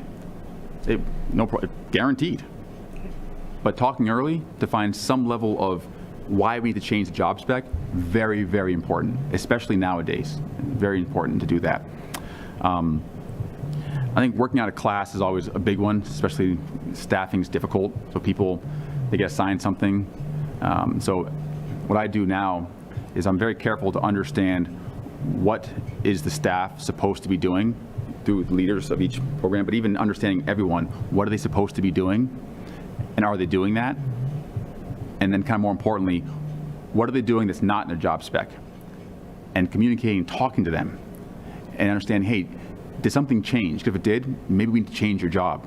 Or maybe we need to bring somebody else in. Maybe the task that you're doing can be assigned as a new job that doesn't even exist today, and it could be something that could be unbelievably complicated. So you have to change job spec. And then maybe other ones are actually unbelievably simple, so to speak. Maybe not easy, but simple. And say, now we have a new role, and that new role can bring in a new person that doesn't exist today. So it's just communicating with the unions and understanding what are they doing, what are they not doing, why are they doing it, what's being missed. And I just find as long as you talk to them, each union, and every person if you have to, and their leadership, you don't really run across as many problems. So that's my method. Okay. Set? Yeah, I'm set. Great. Question 4. Please tell us what state and federal or other policies you see on the horizon impacting the utility business. What policies would you advocate for, and what might you oppose? Please consider this question in light of increased electrification, the need for carbon reduction, and handling peak management, and anything else that you might want to Sure. throw in. All right. So let me tell you what I deal with now. Fleet vehicles. All your vehicles have to go electric. That's my norm. You know how hard it is to find a line truck that's electric? How do you charge a line truck if it's out in the field doing work and there's no power there? That's the new norm. Fighting to say, look, there's certain vehicles that we can't make electric easily. We need some exemptions here and there. That goes right to the state, but you have to fight for that. Go together as a team, other utilities too. It's important to work together with that on those ones. But that's absolutely coming. Things like, okay, so I mentioned the one about now the Massachusetts really has an RPS. The RPS is going to have things added to it next. It might even be advanced, happen faster, happen sooner. Certain generation sources are going to be removed from the eligible list. Certain generation sources are going to be tweaked and changed. So for example, large hydro, above 30 megawatts in California, is not renewable, but less than that is. So that's, you can just call it carbon, less than that's renewable, larger than that's just called carbon-free. Why is that? Why is the large not considered renewable? If I wrote the rule, maybe I would have changed it. I just follow them. But you want a curveball, though. I would think more would be better, like Quebec Hydro, we'd love to have it. So part of it's because if it's renewable, you build a large hydro, it's game over. You don't need any solar or wind or anything else because the hydros are so big. That's a big piece of it. But you want a curveball, that one, you have to deal with, this is one for the group next door here, I mean, my other group here I used to work, that they're going to have to get used to. What if the dam is a 40 megawatt dam and you have a drought, like this year here, right? Same we have out there, and it only puts out 28 megawatts. Now it's renewable. You know, and that's how it works. You have to change, and that's one for your RPSs. Get ready for that one. You're going to have to report each generator, its output, why it was renewable. That sounds pretty obvious, but let me give you one of the curveballs you're going to have to get used to. Did the entity that you negotiated with to buy a contract, did they register it the proper way and they're on time? It's a win, it's renewable. Did you register properly on time? Because if not, you can't report it as part of your eligible sources in your report to the state, in your RPS. So you're gonna have to hedge constantly. Those ones are tough. They're real tough because you can't control it because we didn't own the generator, we're just doing a PPA. Gotta hedge, watch those. I would, okay, as a general manager, I wouldn't oppose that one because you can't really oppose it, but I'd say that's not fair. You can't make us responsible for paperwork. We did everything we could. We did the best we could. There's certain things we could not have known. There's disclosures and environmental reviews, those things, they're all very important, but some things, they're curveballs, say, don't penalize us. And to be clear, if we missed it by 5% in 3 years and say whatever, right? Because remember, what happens is at the end of the year's done, at the end of the year, around mid-year, you're going to look at the past resources for the previous year, then you're going to take those, figure out which ones were renewable, which ones were not, which ones are carbon-free, and you're going to submit that to the state agency, right? And you're going to have to explain every single generator and ones that fluctuate in and out of renewable and not renewable, and how much energy they outputted, and make sure those things are allocated monthly, because it can change monthly. Hydros are a great example of that, but same with wind. Wind fluctuates too like crazy. Solar, not so much, you know, but you're gonna want to track those a lot. I wouldn't oppose it, but I'd say in some cases, you have to give us an exemption. It's not fair. You're making it impossible to succeed with sustainability. When it comes to electric vehicles, yeah, one, I'm all for it, of course, because utilities sell energy, all for it. And I already told you I'd do 100% renewable, so that's a little trick. It works really well. Also, too, credits will be added to accelerate electric vehicles in Massachusetts. I can guarantee you there's going to be processes saying, well, if you get an EV and you apply it as a metered use there, it's worth some other financial credit, like cap and trade in other markets. It's worth another credit somehow, even a carbon credit. In those cases, sometimes the utility wants to install the chargers and charge and meter it. So the utility makes revenue from that. But other cases, it's for your customer. And when that happens, you work with them to make sure it is separately metered and they get all the credits. Because at the end of the day, they're buying energy, and that's what we really need when we want. And it's also renewable if you do it that way. So that's one that I guess I never would oppose the EV one, because selling the power to the cars from the oil industry sounds awesome. And we do it a lot, so I know how well it works. I would push big to say where we can put networks of EV chargers. I think this place here, this utility, the 4 towns, ideal spot for EV chargers for people accessing Boston in and out. Charge here. We're 1 cent cheaper than IOUs, whatever. Charge here. So I would want to make sure the money going towards EV charge networks does not get pushed towards all the IOUs. It comes towards the POUs equally and equitably, especially if you're near a highway hub like this. So, 6 minutes. one more. Oh, the last one I'll tell you is transmission outages. You got to fight to make sure you control some narrative when they turn your power off on the transmission line owners. I will use this, different utilities here to ensure that the method in which they turn your power off during large storms to prevent something bad happening, right? A hurricane, you want to make sure it doesn't shut the power off, so that way it doesn't have catastrophic damage, preparing for that. But how they decide to turn power off to your entire community at the substation level from the transformer, how they communicate that, it's important to make sure the policy gives you as a POU some kind of advantage, some kind of hope to control that narrative, and you're not just being treated like any customer or any tenant, because your customers here are your top priority, and they need power. And not all of them can just lose power because there was a threat that may or may not even happen. But a preemptive power shut off, they're coming, and you got to protect yourself. When you say that, you mean these are the kinds of things that are happening in California that you think may happen here, but they don't happen here now, right? That's correct. Is that right? No. Not yet. You're saying what you're seeing in California is the wave of the future. That's your point? Yes. Yeah. Okay. Yeah. I think around 2016, the law was passed where the transmission line operators could turn off power, public safety power shutoffs, PSPS events. In California? In California. Okay. Gotcha. They can preemptively shut something off at the transmission level, so scale, to prevent a greater disaster. Fires. Generally speaking, something like if it's and sometimes necessary. I'm not saying it's not necessary, but like if it's too dry, hot, and windy, actually hot doesn't really matter. It's too dry and windy, a wildfire could be created. Sure. A drought here, if it's too dry, under transmission line, and it could start a fire, turn it off. And I'll tell you one thing with that to be very careful of, another one to advocate for and keep a track of with that, and the reason why it's going to come, insurance. Does your insurance today cover those things here? If that happens, I'm not going to go into detail of that right now because I think it would take a while, but I think you get the point there. Understanding these concepts to prepare yourselves in advance to make your utility the best situated to fight back and prepare to not lose power or mitigate it as little as possible, or keep your critical businesses online. Your customers, your critical businesses are customers. Very, very important. That's what I think is coming, and just be prepared.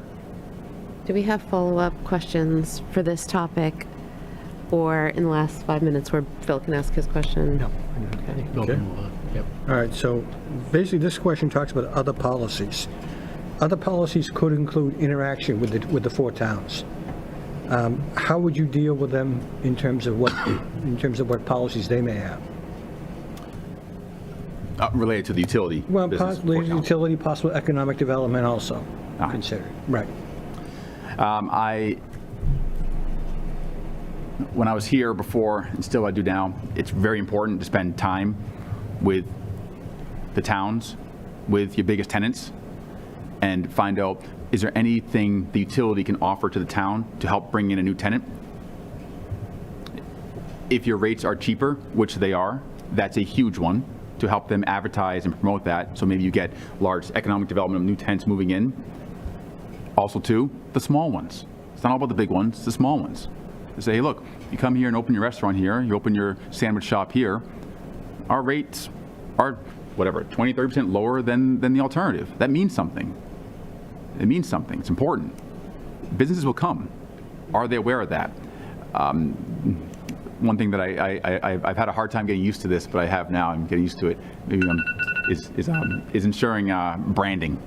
Are you branding yourself as a great place for businesses to come? So I'll stop there. Okay. All right. I got the last question. Seniority has its privileges. So tell us why you think you're the best person for this job, and please elaborate what unique skills you would actually bring to this position. Sure. So one, I came here a while back, and I love this place. I absolutely love it. I'm very passionate about public power and this industry in general, but this is actually my home utility to me. I buy power now, and I am very proud of that. Our RPS and keeping the rates low and reliable power that's unbelievably sustainable and green. I learned that here. I learned it all here. I just had some ideas and things I learned along the way that I went into overdrive with it, you know. And not every year will be that green. It's just the contracts I find, how we got it. So can't guarantee every year that way. You're above the RPS. Remember too, if your RPS, for example, it's going to be like a 4-year stint. You see a good one certain year, you run it high. Next year may not be so good. The 3rd or 4th year may not be so good, right? So you have less green that year and 4 years out. You average the period to submit your RPS. That's how it's going to be. So when it's feast, I guess, you buy a lot of it to make sure you meet the period, and now you're flexible. That's been very successful. Those kind of ideas are what I think are unique to this business, and the reason I have them and do them is because I'm very passionate about this business. I love it. I love public power. I love it. I've never worked for an investor utility, but I love them too. They're great, but I love public power. So I slept in that corner a couple times during storm duties, and also my office back over there too. And I was here because it was fun. I was happy to be here. It was great. I love this business, and I think that's the thing that I know I bring that is going to be unique, and it's a question of how valuable it is to everyone else, but I do make a work atmosphere for utilities fun and exciting. People tell me it's because I'm passionate, and I'm always told I just do what I do. It's normal to me. But what I bring that's unique is everyone has more fun, is more engaged, interested in this business in a positive way. That's the unique thing I bring. I'm sure of that, positive of that. My dedication to the business and how much I care about it and care about public power, I think I don't know how unique that is, but I think it's very important, and I will always bring that. So my follow-up question, you talk about the fact you sat in that corner at one point, and several of us knew you when you were here. When you're a past employee, what do you picture your relationship will be with the employees if you get this position that are here? Sure. I do the same thing every time, and I do it with everybody. And literally, everybody. 70-some people, that's no problem. That's not that many. I like to find out for every single person, what do you like, what do you not like in your work? How can I maximize your likes, minimize your dislikes? And if we have to move things around, like, oh, you like this, and you hate this, and you like this, wow, if you just share this one, you'd be happier. Understanding people, because that's what I want from me too. Like, let me do the things I love as much as possible, but communicating them, asking them, talking to them. In the field, with engineer by degree, you know, I want to go out there and see and put my hands on anyways and go take a look at it and be there. It's important to go see everybody all the time. I don't mean once a year. It's more like once a week probably. Go to the town meetings. Talk to the CAB. When I was here before, I was at most of the CAB, maybe even all of the CAB meetings as well. Listen to the board. The board's the community. You're a reflection of the community. Understand what the community wants. Be there for them. Be there for the staff. Communicate what the board and the community want to the staff. Because a lot of them are living here too, and they're from here. We're all on the same page. As a group, when we put our ideas together, we're unbelievably similar with what we want. Just a few things that change here and there. So communicate to each other. But what I do is, I'm not asking that for everyone here. That's what I ask of myself. I will go to everyone. I will work with everyone. I'll understand their jobs. I'll work with them. I am not a micromanager. I believe in people. I believe in their knowledge. I believe in giving them the tools to succeed and supporting them. But you got to be there with them. You got to be there with them. And that's the thing that I would absolutely do with employees. You still got time, Erica? 5 minutes. 5 minutes. I'm going to ask a question near and dear to my heart. What's your thoughts on the 20-year agreement? Okay. I love so much that the RMLD serves 4 communities. 4 communities, that's great. growth, first of all, and well, utilities want to be bigger, obviously, but 4 communities, it's wonderful. It's wonderful. And the fact that the 4 communities, they care and they want something written down is good. It's good. It holds the general manager, the staff accountable to do something. That's good. Nothing wrong with that. It's a good thing. So I love the 20-year agreement. I think it's fine. No problem with it at all. I think it's important. I wish we could have 10 communities and they can all have something similar. Should it be looked at percentages-wise and splits? Always, of course. Looking data and knowledge. Never be afraid to look at something. Never. But I like it. It keeps people engaged, and when they write something, they're engaged. I like that. Very good. Any follow-ups on that 20-year agreement or anything else? Okay, that concludes our time? questions. We do have a few minutes, right? 3? Yep, 3. I think you talked, again, because the Oakland angle is so new to us, maybe anything more about, we read the news about the big peak and what was happening. Can you just tell us a little bit about what you had to deal with during that crisis in California? What was it, 2 months ago? Walk us through that a little bit. So that particular week, it's no different than any other peak weeks that we're not calling it peak week out there. And by the way, it's something we're terming for the fun of it. They happen, those kind of events, because that one was an event where we don't have enough generation. Listen, I'll tell you, it's exciting.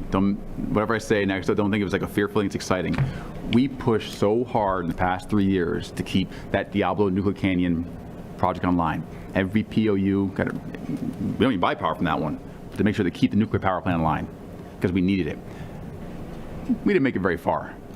Now we did. They extended it. The governor extended it now. So on those events when they're happening, in this case, local generation, sometimes it's wildfires, allergies. I do the same thing all the time. People want to meet all day long, and people want to call and talk. It doesn't day long. It means nothing. It's the evening times. Sun sets, wind picks up. That changes everything, and at night it gets worse and worse. So I check the power. I check all the SCADA systems myself, always, all day long too, but in the evenings especially. I check them again at 2 a.m. I check them again at 6 a.m. Every single time, no matter what, alarm set.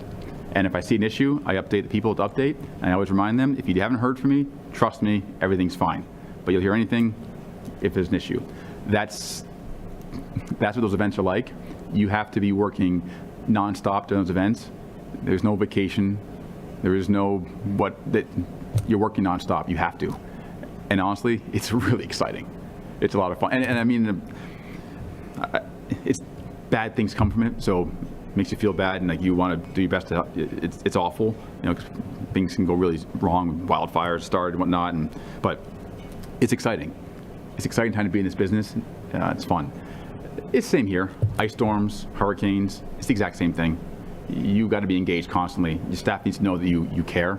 And if you do care, it will show. It will absolutely show. And don't come in enraged, angry.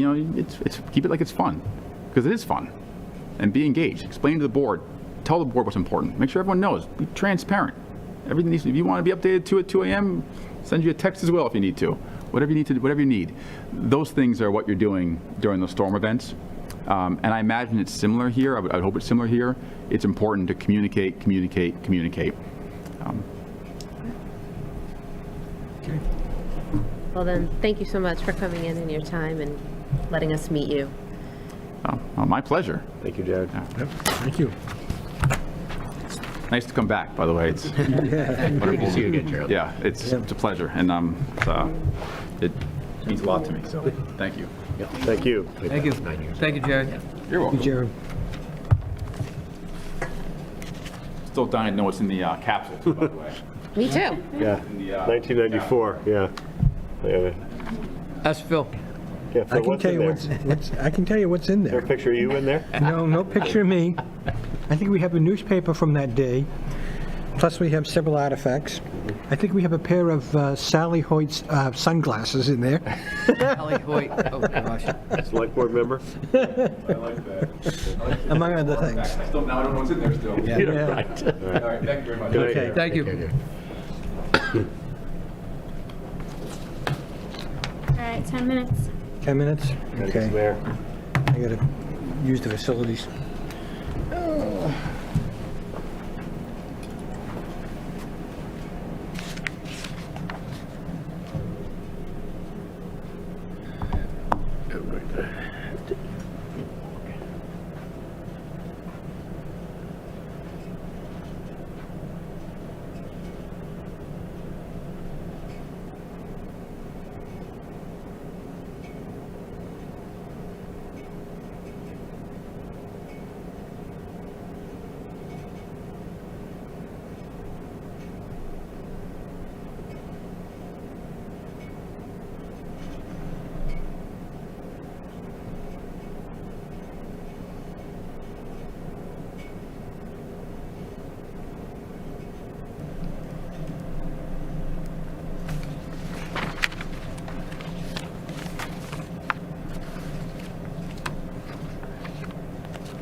No yawning, they're contagious.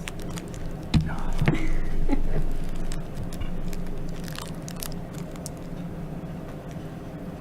there was a big change between Reading and some of those food. We're gonna do a one-inch thickness. Down here. Yeah, it's nice to me is that the cafeteria kitchen is much better than this office. This is a good place to be. It's not like some of those. Yeah, I moved on to Cassius around some of the. Oh, yeah.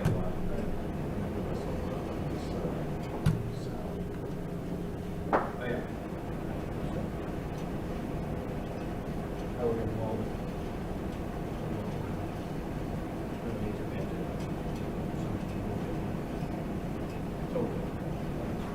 I mixed the foods. This is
I don't know. I actually didn't realize it was locked.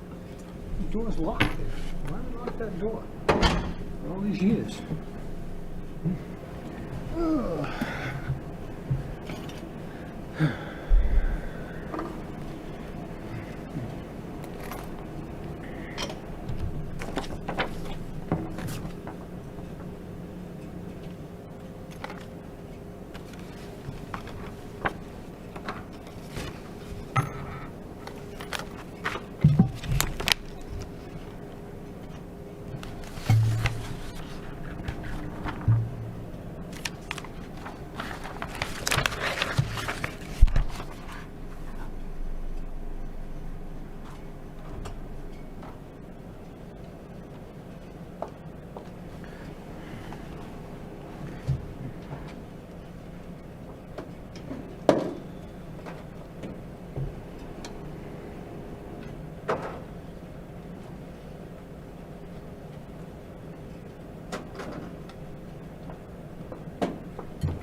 I know. We don't need that. I got a chart somewhere at home that kind of goes through the whole chronology of who presently has that seat.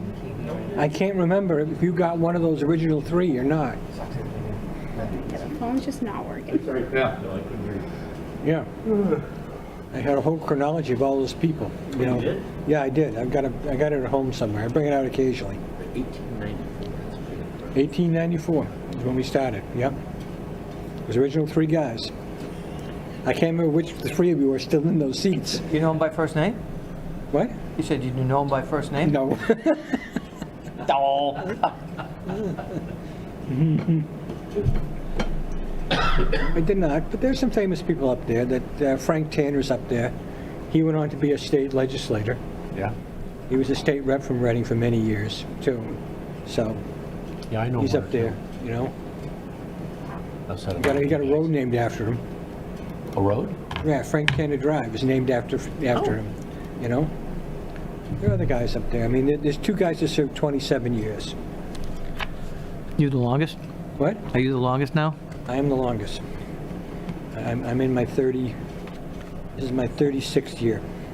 There's still a dash next to his name, so. No, I came in when they the only expanded place the you board see from that 3 to is- 5. I think it was in '87, they expanded the board from 3 members to 5 members. Yeah. Because of the chair at the time was very authoritarian. I've told you that before. He used to call the general manager at 9 o'clock in the morning and tell him what to do. Really? Yeah, the manager, after I got to know the man, he says, I just have to be out of my office at 9 o'clock every day. All right, I'm gonna go grab Greg. Okay. You know? But when Wilmington originally took the 2 votes to pull out, his whole strategy was, I'm just going to pull the plug on them, What? on Wilmington. I'm sorry, you're gonna pull the plug on what? Wilmington took a vote to withdraw from that's what the 20-year agreement came from. But his solution to that was, I'm just going to pull the plug on them. Well, he got defeated in that election in '87. I believe Frank will go and beat him. But I also came in that election.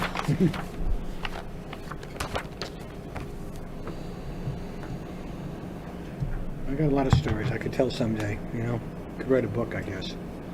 You know. You should write a journal collection. I could. Your I could. memory. I got all the goods, the It'd be bad. valuable. I got the good, the bad, and the ugly. You know? I read about the ills, you know? That was really bad. Good evening, all. Welcome, Greg. Good to see you all. Yep. Our final interviewee for the general manager position is Gregory Phipps, current interim general manager and director of Integrated Resources and Reading Municipal Light Department. Thank you for applying for this position, and we look forward to hearing from you tonight. Thank you for the opportunity. So the first question will come from Bob Coulter. All right. You'll have 50 minutes. I should read this, what I read for everyone else. You'll be allotted 15 minutes for your interview and 10 minutes for each question. An alarm will ring indicating the 10-minute time limit is up. And if you have any remaining time in your interview to address anything that may have been missed at the end or even throughout, we might squeeze it in. All right. This is a exercise scenario. All right. And the question is intended to understand your vision on how you would respond to a catastrophic level 5 event across Massachusetts that leaves both the transmission and distribution networks flat. Please respond within 10 minutes. And as the RMLD general manager, how would you respond to the following scenarios? First one is the people scenario. Absentee rates are currently running about 15% at the RMLD when this event occurs because of a new COVID strain. Public health officials are recommending isolation to prevent the spread. As a result, the workforce is already stretched thin. How would you proceed? Great. So in terms of scenarios like this, I kind of think about in 4 big categories. One is prevention, which in this case is not part of the scenario, but there's prevention. Second piece is preparation. The third piece is a response. And then the fourth one is restoration itself. So I'm going to talk a little bit in the prevention piece. What I normally would do in a situation like this is think about all the different, with the team, think through all the different scenarios where there could be a failure and do whatever we needed to do to be prepared for a situation like this that would occur. But in this, and examples of prevention would be tree trimming and maintenance of equipment and update of the substations, and we'll talk a little bit about that as well, and the equipment. But I think in this case, this is, if I understand the question, it's a sudden catastrophic level 5 that basically has left everything black. That's my understanding of the question. So on the people side, depending upon what time of the day, I'm going to assume this is going to be in a daytime situation. A couple of key things come to my mind here. One of the first and foremost in terms of the preparation is, again, beforehand, I have a plan in place in terms of how we would do this. So think through scenarios, lay out how we would do this. But in this particular case, so in the absence of that, which we would have plans in place already, but in the absence of that,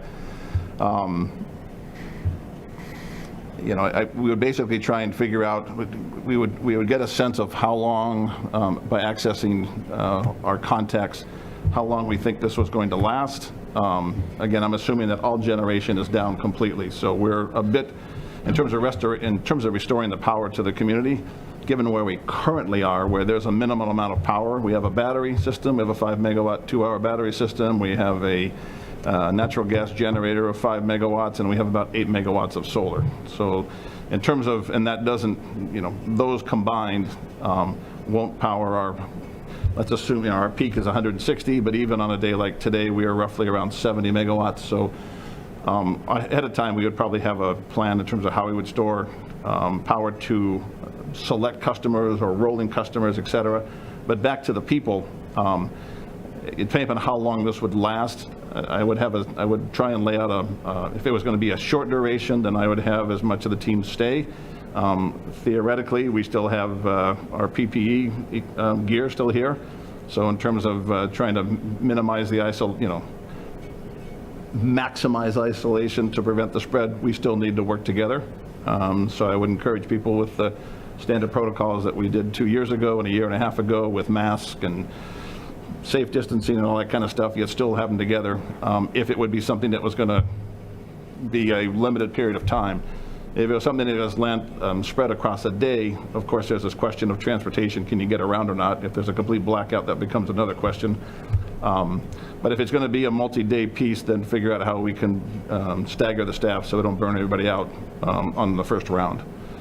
So that, at the end of the day, there would be a lot of preparation, but in the absence of that, I would basically try and figure out a plan where we can do the key staffing pieces. We know what those are in the case of, we do storm work on a regular basis anyways.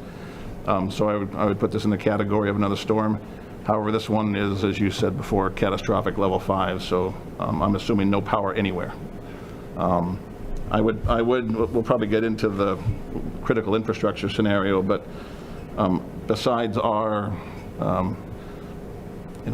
18 megawatts, I would try and have planned out ahead of time how I would get generation sources from somebody else. I used to do a lot of work in the temp gen business, and first calls are important. So I know the 2 people that I would call instantly to see if I can get temp gens in place. But again, it depends upon how long that outage is going to be. So that's big picture how I look at the people scenario. Okay, on the next part, it's the process. You're going to lose your applications and your telecommunications providers. In addition to the power being out, the communication network at RMLD is down. The telecommunication lines and backup wireless are not functional. Cellular service is extremely spotty due to a tower damage. No internal communication systems are operational. Both internal and customer-facing business applications are down as well. So, how do you handle that? So as I look at the question again, no internal communication systems are operational.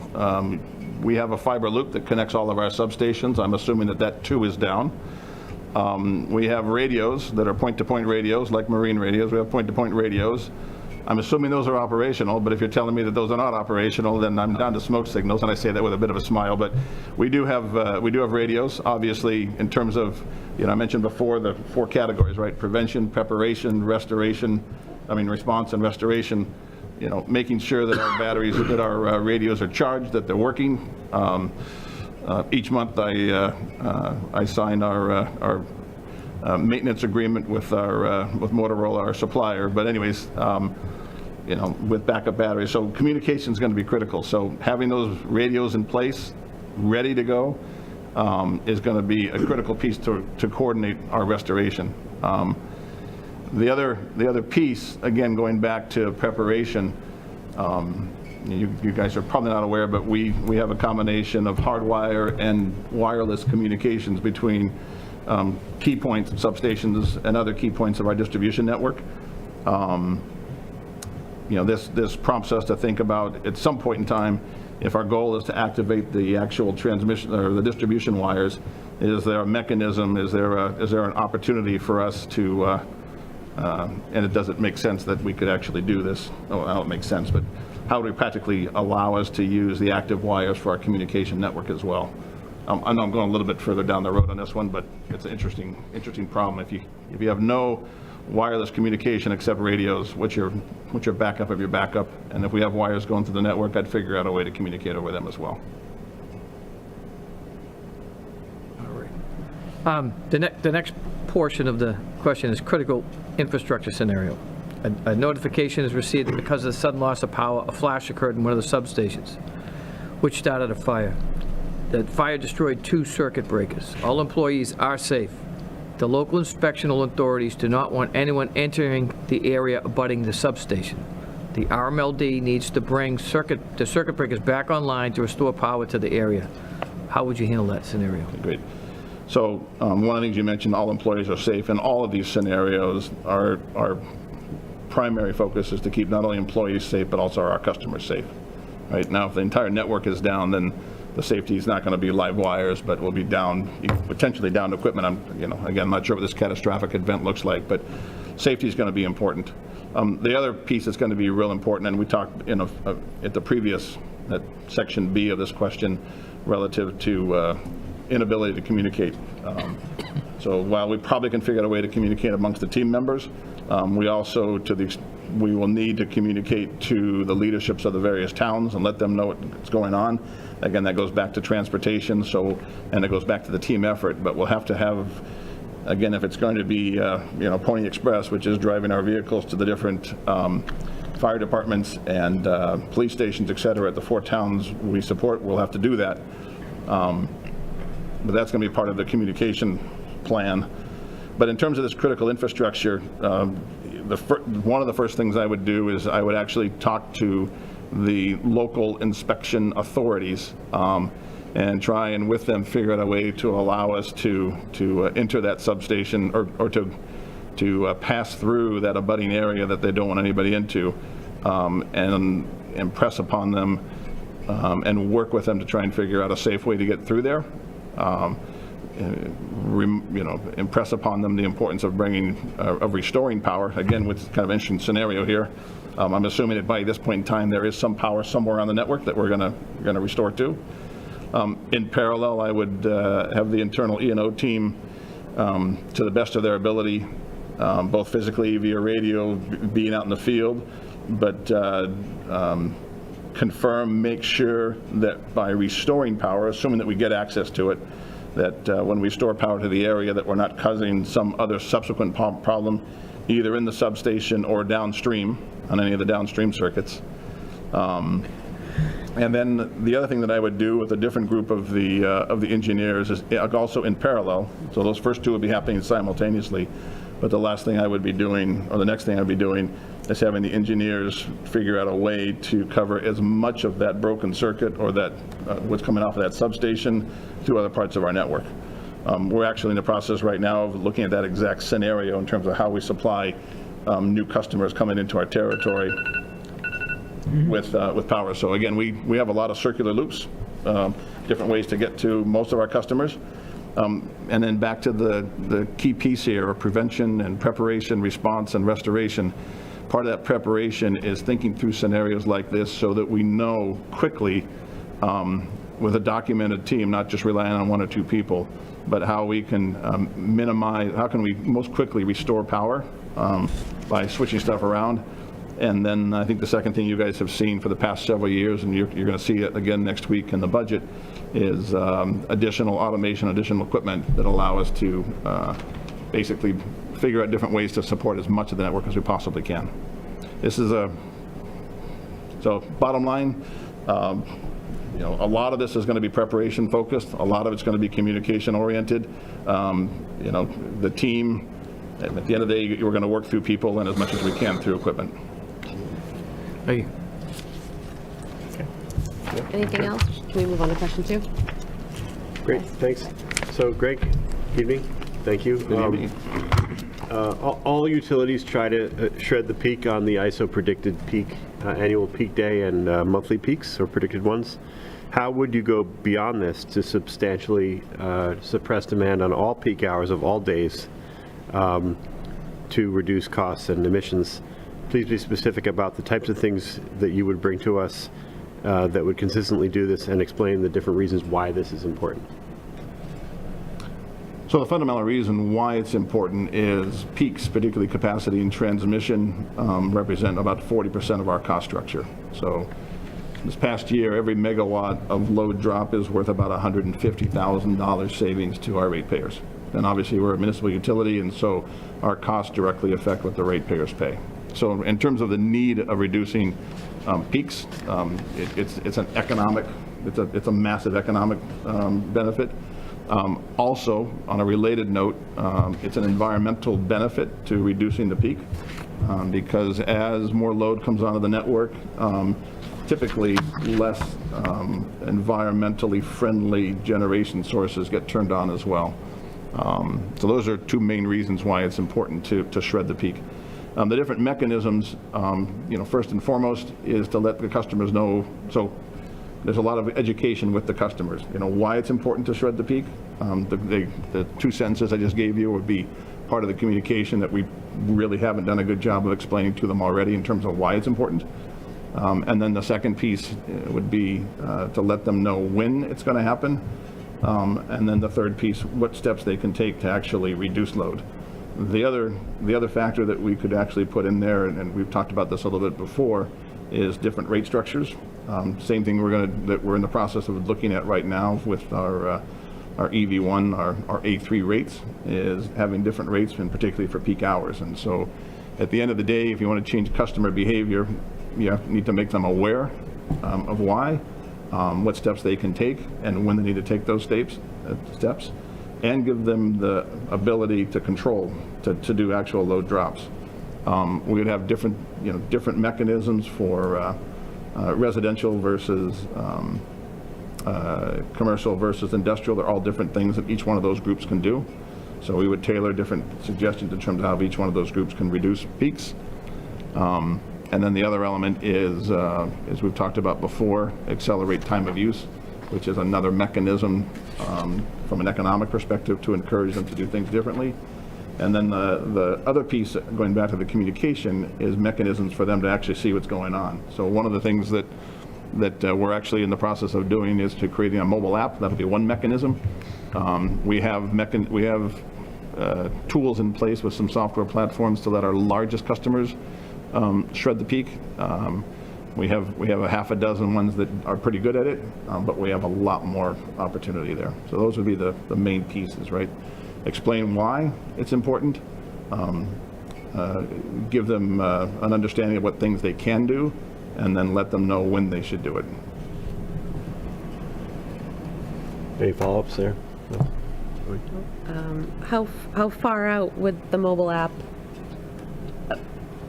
access be for the customers? Is it a 2023 possibility?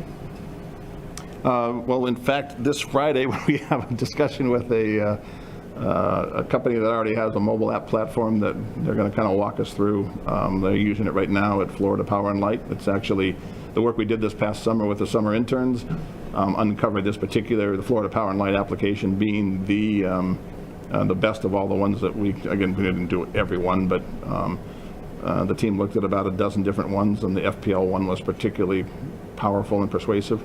So we do have in the capital budget dollars for it. We have for a good chunk of the customers, we have enough pieces from the existing AMI platform. We'll need to put the MDM system in place, which is a Q1, well, realistically Q1, Q2 event. So theoretically, by the end of third or fourth quarter of 2023, we could actually have a pilot in place. We've actually already laid out the functionality of it as well in terms of what we want to do. So that, again, that's just one piece. I mean, that's just, most people walk around with phones. So, but I think the other piece that's going to be really important for that is, one of our webinar topics should be why it's important to shred the peak and how you can do it. So again, webinar is one piece, communications, probably, again, we have a new communications manager who's doing a particularly good job and is really interested in this stuff. And so not only stuff that's specific to us, but press articles and working through the Reading Action Committee, Climate Action Committee, for example, just make it, more communication in terms of why it's important. It's a big number, as we just talked about. Any other follow-up on this topic before we move on? I just had one question. I know a number of years ago, Vermont Power had a special program for doing Tesla wall power systems. Yep. And I really wanted to be part of that because it was very inexpensive. Is that something that would be in consideration? Yep. Actually, the company, there's a company that actually ran that program for them. We've had some initial discussions with them. We have week after next, I'm meeting with them to a little more details in terms of how it could work in our territory. So those would be many of the mechanisms in terms of things they can do. I mean, the obvious things are to turn, depending upon what time of the year it is, et cetera, but turn different pieces of equipment off. That particular solution is, basically release energy back into the network, from a storage battery. 5 years down the road, 6 years down the road, 8 years down the road, the work that we're trying to do in the EV space is that could be another part of the storage system. And then the other piece that we've talked about before that we've made a lot of progress on over this past 2 months, coming out of the NEPA conference, is utilities, what we'll call utility scale, but distribution scale systems. So our existing system works pretty well. We're about to do an RFP for 40 to 60 megawatts. Again, we'll see how many people of traditional lithium, and then we're working with We have a call, so we have a call on Friday with one new company that does a 12-hour battery system, and then one of the presenters at the NEPA conference responded back. We have proactively been pursuing them to encourage them to use us as one of their pilot platforms. And last Friday, we got some really great news that they want to do that. So we have an NDA that's currently being in place, and we're going to lay out a plan to have that storage platform, which is a 100-hour storage system, be part of our platform as well. Again, it'll start as a pilot, which is also part of the reason why we are so aggressive in terms of securing land. Because in order to make these things work, land's not a piece of it. So storage is going to be part of it, potentially on a residential basis. But I think the bigger, more quick leverage is going to be on a distribution scale basis.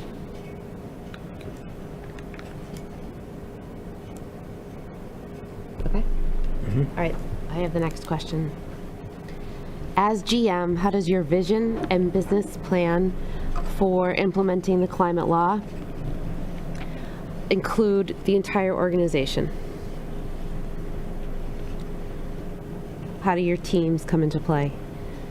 So as I understand the question, how does the entire organization, the entire RMLD team come into play in terms of being compliant with the climate law? Right, how do you incorporate not just what you're going to do, but what other departments will do? Yep, good. All right. So one of the things that we're in the process right now of reinforcing to the team is and it's one of the deliverables that I have before the end of the year, but we've kind of already started it, and that is, what's the charter of RMLD? And the charter of RMLD, in a very simplistic form, there's a lot underneath it, but it is reliable, low cost, non-carbon.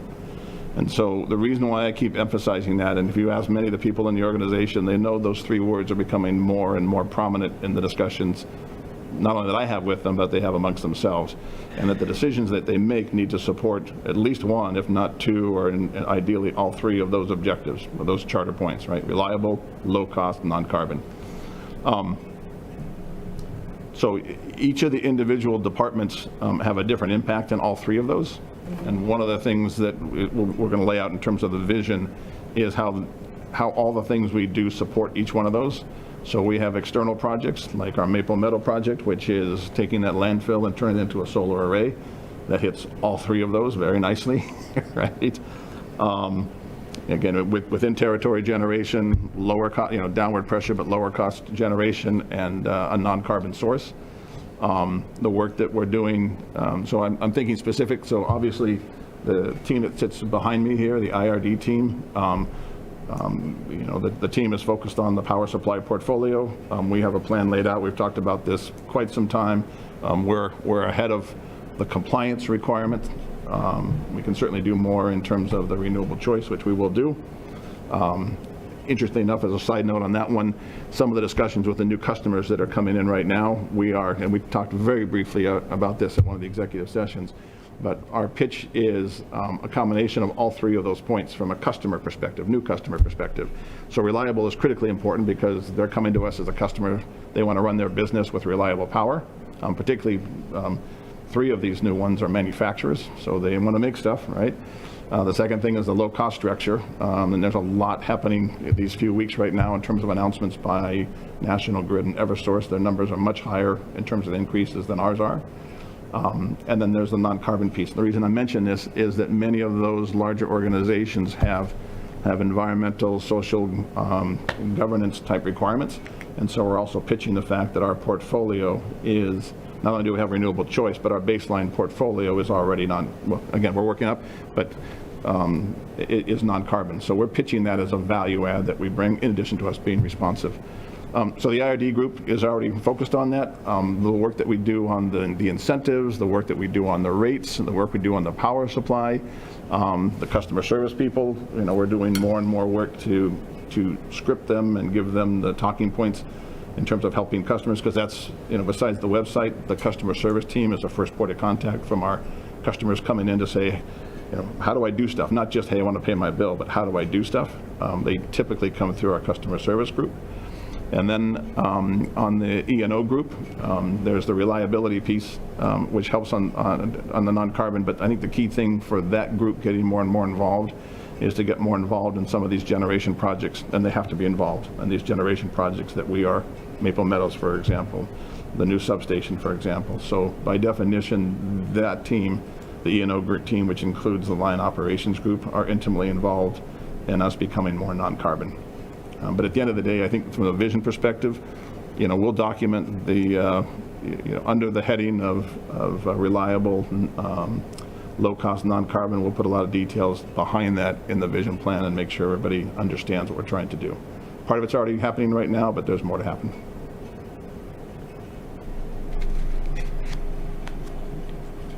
I want to add on to your question. Yeah, I'll go into my question. I just want to make sure nobody else had any other questions on that.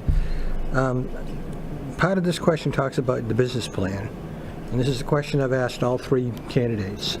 I want you to talk about your experience with unions. As you know, there are 3 unions in this building, and this department. I want you to detail, your successes and your failures. This is question 4? What? This is question 4? No, this is This is question extension 3. of question This 3. is a follow-up on question 3. I want to make sure. Freelance question. Pardon me? Okay. Freelance question. That's fine. It's an extra question, yeah. Yeah.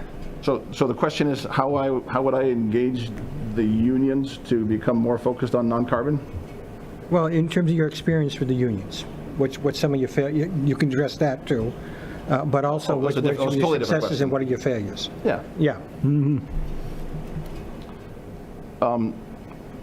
So in terms of the successes and the failures, I think coming out of the gate as, I'm 4 months into this as the interim, I think they have come to see me as somebody who's open, willing to listen, approachable, reasonable, decisive. I'm still trying to so in terms of my failures so far, I'm still trying to understand the key drivers for them as a union and them as individuals. At the end of the day, it's a group of individuals, and they're all a little bit different, despite the fact that they're members of the union. The reality is, we've got 3 different unions, and all but 6 people, or 5 currently, but all but, well, no, 6, soon to be 7. All but 6 or 7 people out of this 70, we have 75 employees currently employed right this moment. All of them are a member of a union, one of the 3 unions, and they all have different motivations, et cetera. I learned a great deal in terms of completing the MOUs for 2 out of the 3 of them. The third one, we're going to have to do a little bit more work. So there'll be more learning for me to do on that one. So I think at the end of the day, managing and leading in a unionized environment is quirky, requires special skills. But at the end of the day, it gets down to do we trust? They trust me fundamentally at the end of the day, and I think I've earned their trust. So there's more work to be done. There's more changes to be made on that side of the equation. But I'm talking about the entire organization now, not just one union. I mean, literally the entire organization. And you started to talk about how that would relate into the climate, the bill. Well, at the end of the day, Phil, what I wanted, so, we have, so the intention, the goal is I would like to put into the contract some metrics tied to non-carbon. I don't know how I do that yet, but at the end of the day, the expression is you get what you measure. And so while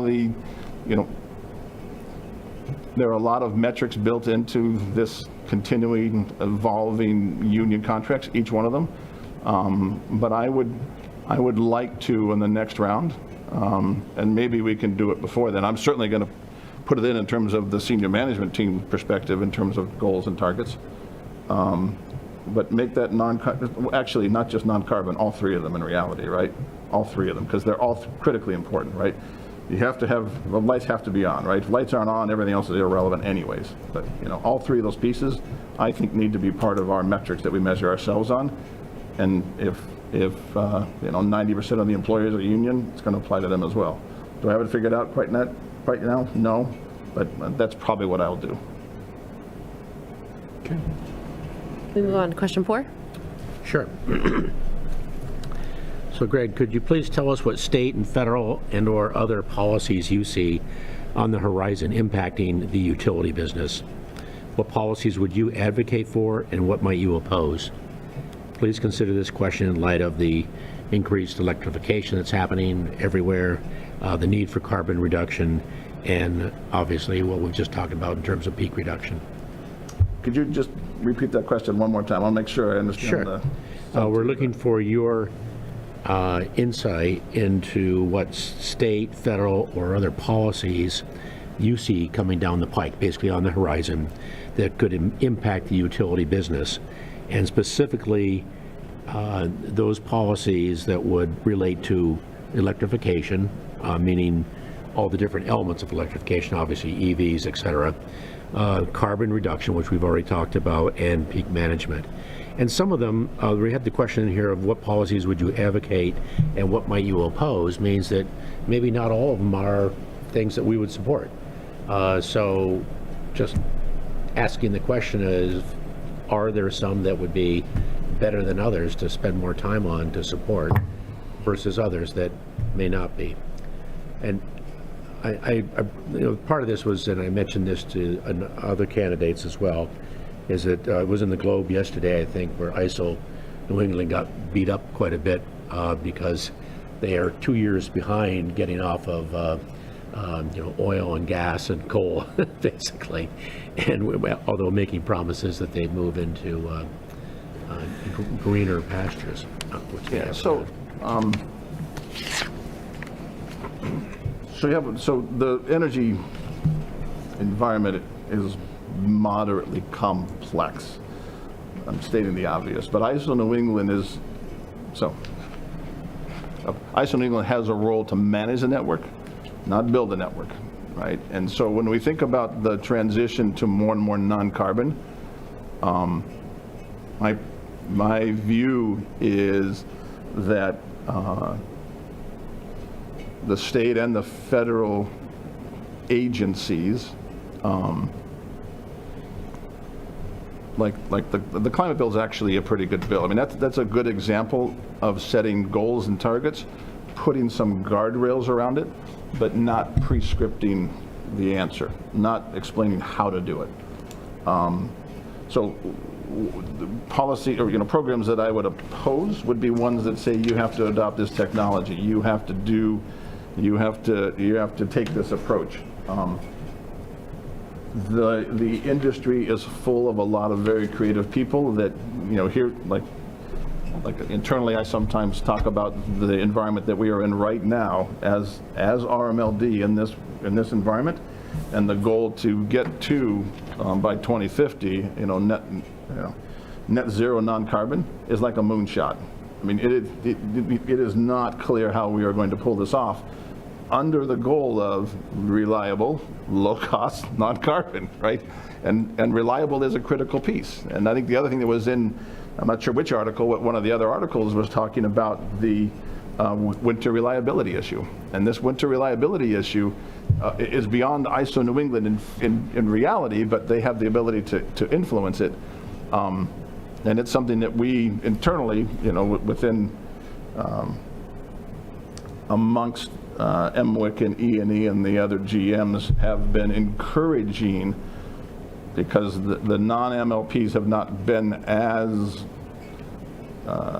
concerned about that potential issue of winter reliability. So again, I'm off on a little bit of a tangent, my apologies, but back to what I would oppose is specific mandates in terms of how to do things, right? Setting the goals is good. So, levels of non-carbon by, 2030, 2040, 2050, great. Not to get too deep into the politics. On the generation side, there's a lot that's happened in the past 2 weeks on offshore wind. And there's a lot, and we've, one of the things that we heard and we shared that came out of the NEPA conference, right? One of the themes was decentralization. So decentralization is putting generation closer to the point of use. And one of the things you guys have heard consistently from me is a drive to put more within territory generation. Now, there's only, we only have so many square miles, and most of it's already populated, so we really have to think out of the box. And how we pull this off is not obvious. Not to say we're not going to try, but we got pieces we're working with. We've got storage, right? But we still need to generate within territory. On a side note, both the state and the federal, which is partially policies, and we'll forget the politics of taxation, but those dollars that are there to accelerate change, I think are good, right? I'm just, I like less taxation, but if the dollars are there, I'd like them to be spent in areas that accelerate the adoption of changes.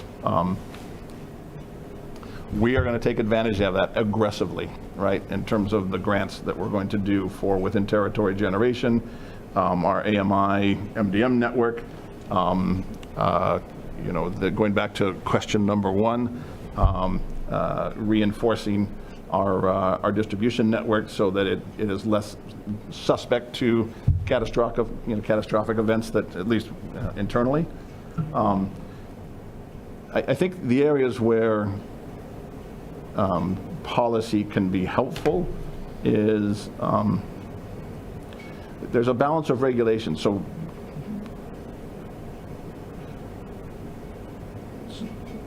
there's only a handful of opportunities of places where we can generate electricity that we know of right now.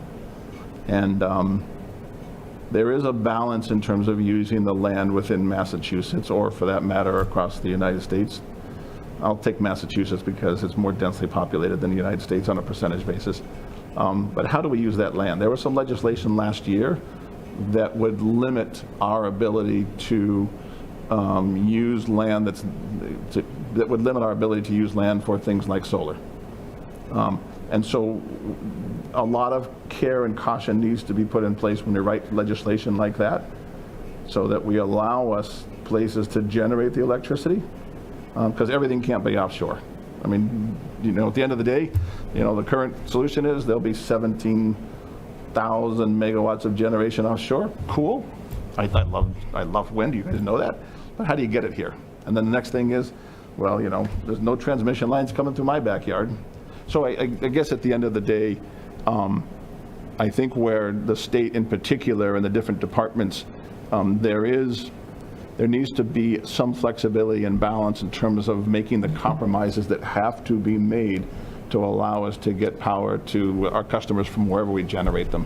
I know that's a big, broad statement, but I'm actually encouraged, because in our case with Maple Meadows, we have encouragement. There's a lot of laws that, while the local team of regulators are encouraged by the work we're doing, they have federal laws and state laws that they have to help us work around. And I say work around, address, right? And everything's, when I say things are open for interpretation, there's always ways to get things done that are still in compliance with the law. So I'm not saying we skirt the laws or anything, but typically regulation doesn't drop off, it just gets stacked on more and more deeply. And you probably heard, so anyway, so I know that's a bunch of pieces. In terms of specific legislation, I think the Climate Bill 2021 is massive enough right now that we're just going to take us a little while to digest just that. I think the other pieces are to not legislate how we get it done. Great, thank you. Those are two big pieces. Can I ask a follow-up? Is there time? Sure. Yep. Greg, how do you square aggressively pursuing grants when grants are very specific about how to receive them? I mean, they literally are lists of boxes that you check. We did that exactly as prescribed. We did that exactly as prescribed. When you're saying that you don't So at the end of the day, enjoy pursuing things that are yeah. specifically prescribed, you want it more open-ended for you well, to find your own path to that goal. You know the expression, there's no such thing as a free lunch. So at the end of the day, many of the new grants under the Inflation Reduction Act, they have requirements and limitations, all sorts of them. But many of them are things that we already have to, we already as a municipal utility have to abide by already. And so while there will be some that we might not pursue, and again, when you go to different parts of the country, different states, some states are in terms of state grants, are much tighter than federal grants. But yes, maybe the 30% federal investment tax credit is going to cost us 5% to execute, but we're going to still take the full 30%, spend the 5, and net out 25% benefit to our ratepayers. This is an economic, barring something that we morally shouldn't be doing, we're going to figure out a way to take those dollars and make them work. At the end of the day, part of the challenge of all these things that are required for us to provide reliable power, it costs money, and it's expensive. And so one of the excitements that we have, and we've got experience within the team already, and we'll continue to add that, is how do you leverage other funding sources that are not ratepayer specific so that they get the benefit, but don't carry the full boat. I mean, there's so many subtleties, but if it's a net negative, then we won't do it. Okay, follow up? Okay. May I Follow up, Phil? Yeah, so this question actually talks about other policies. Other policies can include the towns. Can you elaborate on your interaction with the towns? Yeah, that's good. That's a good point. Yeah. Good. So I'm encouraged that we've had quite a bit of success with 2 of the towns in particular, but we are rebuilding RMLD's reputation and relationship with the towns. Right, they're our customers, but they're also, we work with them. So in the case of Reading, this ITC, we had talked earlier this year with the DPW team about looking at specific buildings to put solar on. And the economics weren't favorable back in May, but with the ITC, it is time now to actually, as I talked to them just today, we're going to dust off those notes and figure out what we can do in 2023. In the case of Wilmington, they've been very encouraging and supportive, and they are part of the team that are going to help us figure out through their regular, and we presented, as you guys know, back on October 11th, relative to Maple Meadows and Route 125, how we're going to work together to do something beneficial to not only all RMLD ratepayers, but the citizens of the town of Wilmington, for example. So at the end of the day, there are various, we are trying, again, to the extent we can, we're trying to be as engaged as we can with the various, there's lots of different groups within each one of those towns. And we're not quite yet staffed to participate in all of them, but we're trying to stay as close as we can. And I think at the end of the day, what we're communicating to the leadership of those towns is that our intention is to serve the towns under the category of reliable, low-cost, non-carbon, which attracts businesses into their towns. Okay, all right. Which is good for their ratepayers. I get the last question. Question number 5. Question number 5. Tell us why you think you're the best person for this job, and I want you to elaborate what unique skills you'll bring to the position.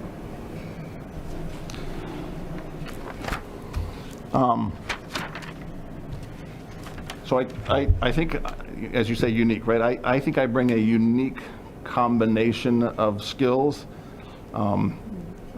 personal energy, not electric energy, personal energy, passion, a vision, ability to be decisive, but most importantly, the ability to motivate the team. As we've talked about before, this RMLD is in the middle of, the industry that we are in the middle of is undergoing massive change.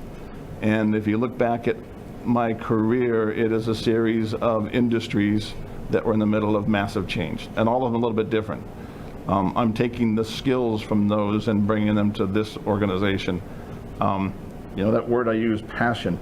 I am fascinated by this problem. We talked before that there's no clear answers. This isn't, hey, here's the recipe and just go bake the cake. That is not this industry.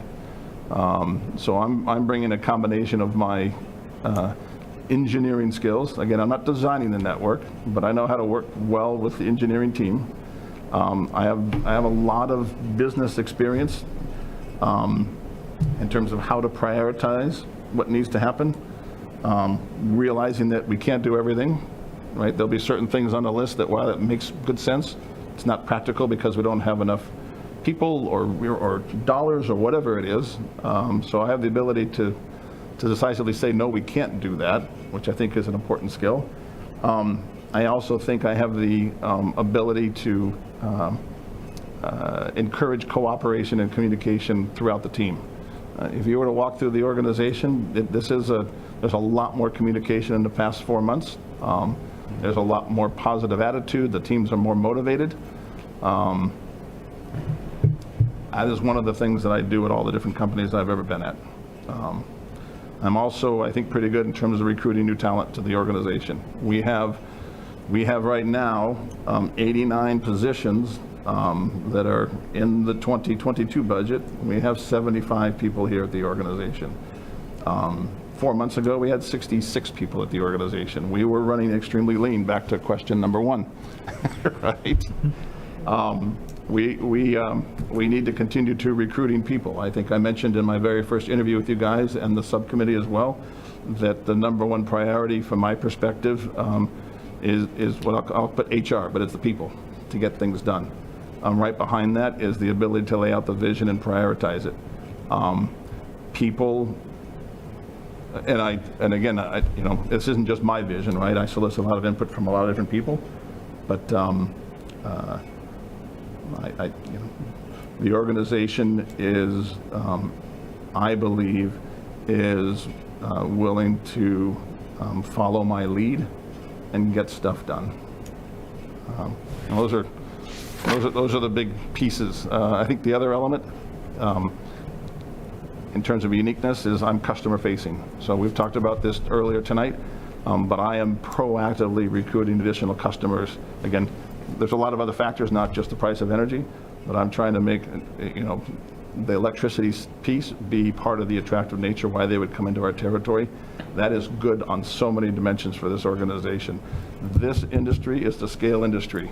Bob knows this, right? You're bigger, you've got more clout, you've got more scale, you've got ability to do stuff. So we're going to, again, we're limited in terms of our geographic scope right now, but that customer focus I think is critically important. And back to the question 4 a few moments ago, my ability to work with the leaderships in the other 4 towns, I think is another unique skill that I bring. Those are the reasons. And probably last, I really want the job. I think I would do a great job at it. That's why I think I'm uniquely qualified. We got time for one more? Yes, you do. Okay. So talk about economic development in the towns. And what RMLD, what you could do RMLD for economic development in the towns. So, so in terms of economic development, there's a couple. So, one key piece is what we're seeing right now is to encourage businesses to come. So when I think about economic development, I look at basically increasing the population from both business and residences in our territory, right? At the end of the day, economic development, from my perspective, means increasing the tax base. There's 2 ways to increase the tax base. You can either increase the tax rate, or you can increase the number of people contributing to it, right?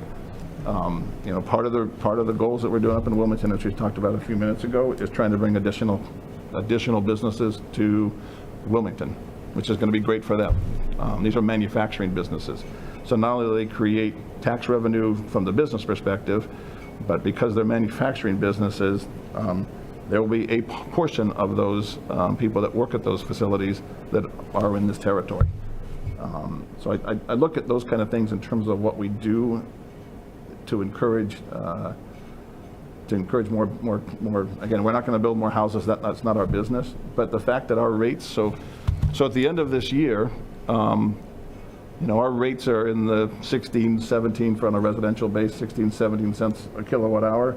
And you probably noticed in yesterday's news that National Grid announced a 64% increase from 29.8 cents a kilowatt hour to 48 cents a kilowatt hour. We're going to be half. And so you smile, right? I mean, it is unbelievable. Now, I don't know, at some point in time, people are going to make residential decisions in terms of where they live, but businesses are making decisions in terms of where they put their facilities. So that's one piece of the economic development. I think the other piece is, we've talked a little bit about this land and these buildings that we have. I think for the benefit of RMLD to operate more efficiently, that we are going to actively figure out a way to reconfigure ourselves, and in so doing, try and open up some land here that the town can also use. It is geographically close to the center of town. So I think there's an opportunity for us. There's interest from the town, but I think it'll be helpful for us to continue to be a catalyst to help drive that change. And that's going to be that will be in the 5-year, the vision that we talked about getting done by the end of the year. This physical infrastructure, again, it's a small piece, but it'll be part of that 5-year plan. Okay, I'm set. And I think we're done. All right. Thank you so much. Thank you very much for the opportunity. Thank you very much. And thank you guys for all the And staying effort so and late. work you guys have been doing to make this all happen. So You went last time too, right? So. I believe so. I can't remember. Yeah. Thank you guys very much. That's great. Thank you. Okay. All right. Now, the vote to appoint the general manager will be taking during regular session tomorrow, November 3rd at 5 PM in this room. And again, we encourage emails to be sent to Erica Morris, eMorris at RMLD, from the public if there are any comments or questions. So, to the commissioners, is there any further discussion on this topic now? I think I'm, Maybe just what will the format be tomorrow night? How will that meeting, will we have some discussion before we? yeah, I would assume so. Yeah. I mean, I would didn't say think we we were just gonna vote. discuss. I think you're just going to come in. I would suggest that we start and we just come out and we vote on the candidates. I think we have all of our guests are going to have opinions about candidates. That's opinions. I think what really matters is our vote on who you want to select as the next general manager. I don't think it's an open debate. I think it's a decision. So I think we should come in. I think we should just vote, and I think we talked about vote by either chair goes first or the most senior members of the board go first. And you basically say who's my top candidate, and I know you had suggested, Phil, to maybe suggest 2. I think we just go through. If there's a decision made on the first round, there's a decision made on the first round. Yep. And then- So the format is to ultimately have a majority, not a 5-0 consensus, but a quorum to agree on a candidate. Does that sound right? If I may, so the templates that we have here were really just to help us formulate our own thoughts in terms of each one of the candidates. Right. I know in the past, it has been helpful to have a discussion, not an in-depth discussion, but a very high-level Right. discussion about what we saw in each of the candidates, and not necessarily to sway someone's vote, but to just see if there was resonance in that, because I think we do have 3 excellent candidates, and I think it's non-trivial just to just have a vote. I mean, I understand if you want to do that, and if you choose to do it, then that's fine.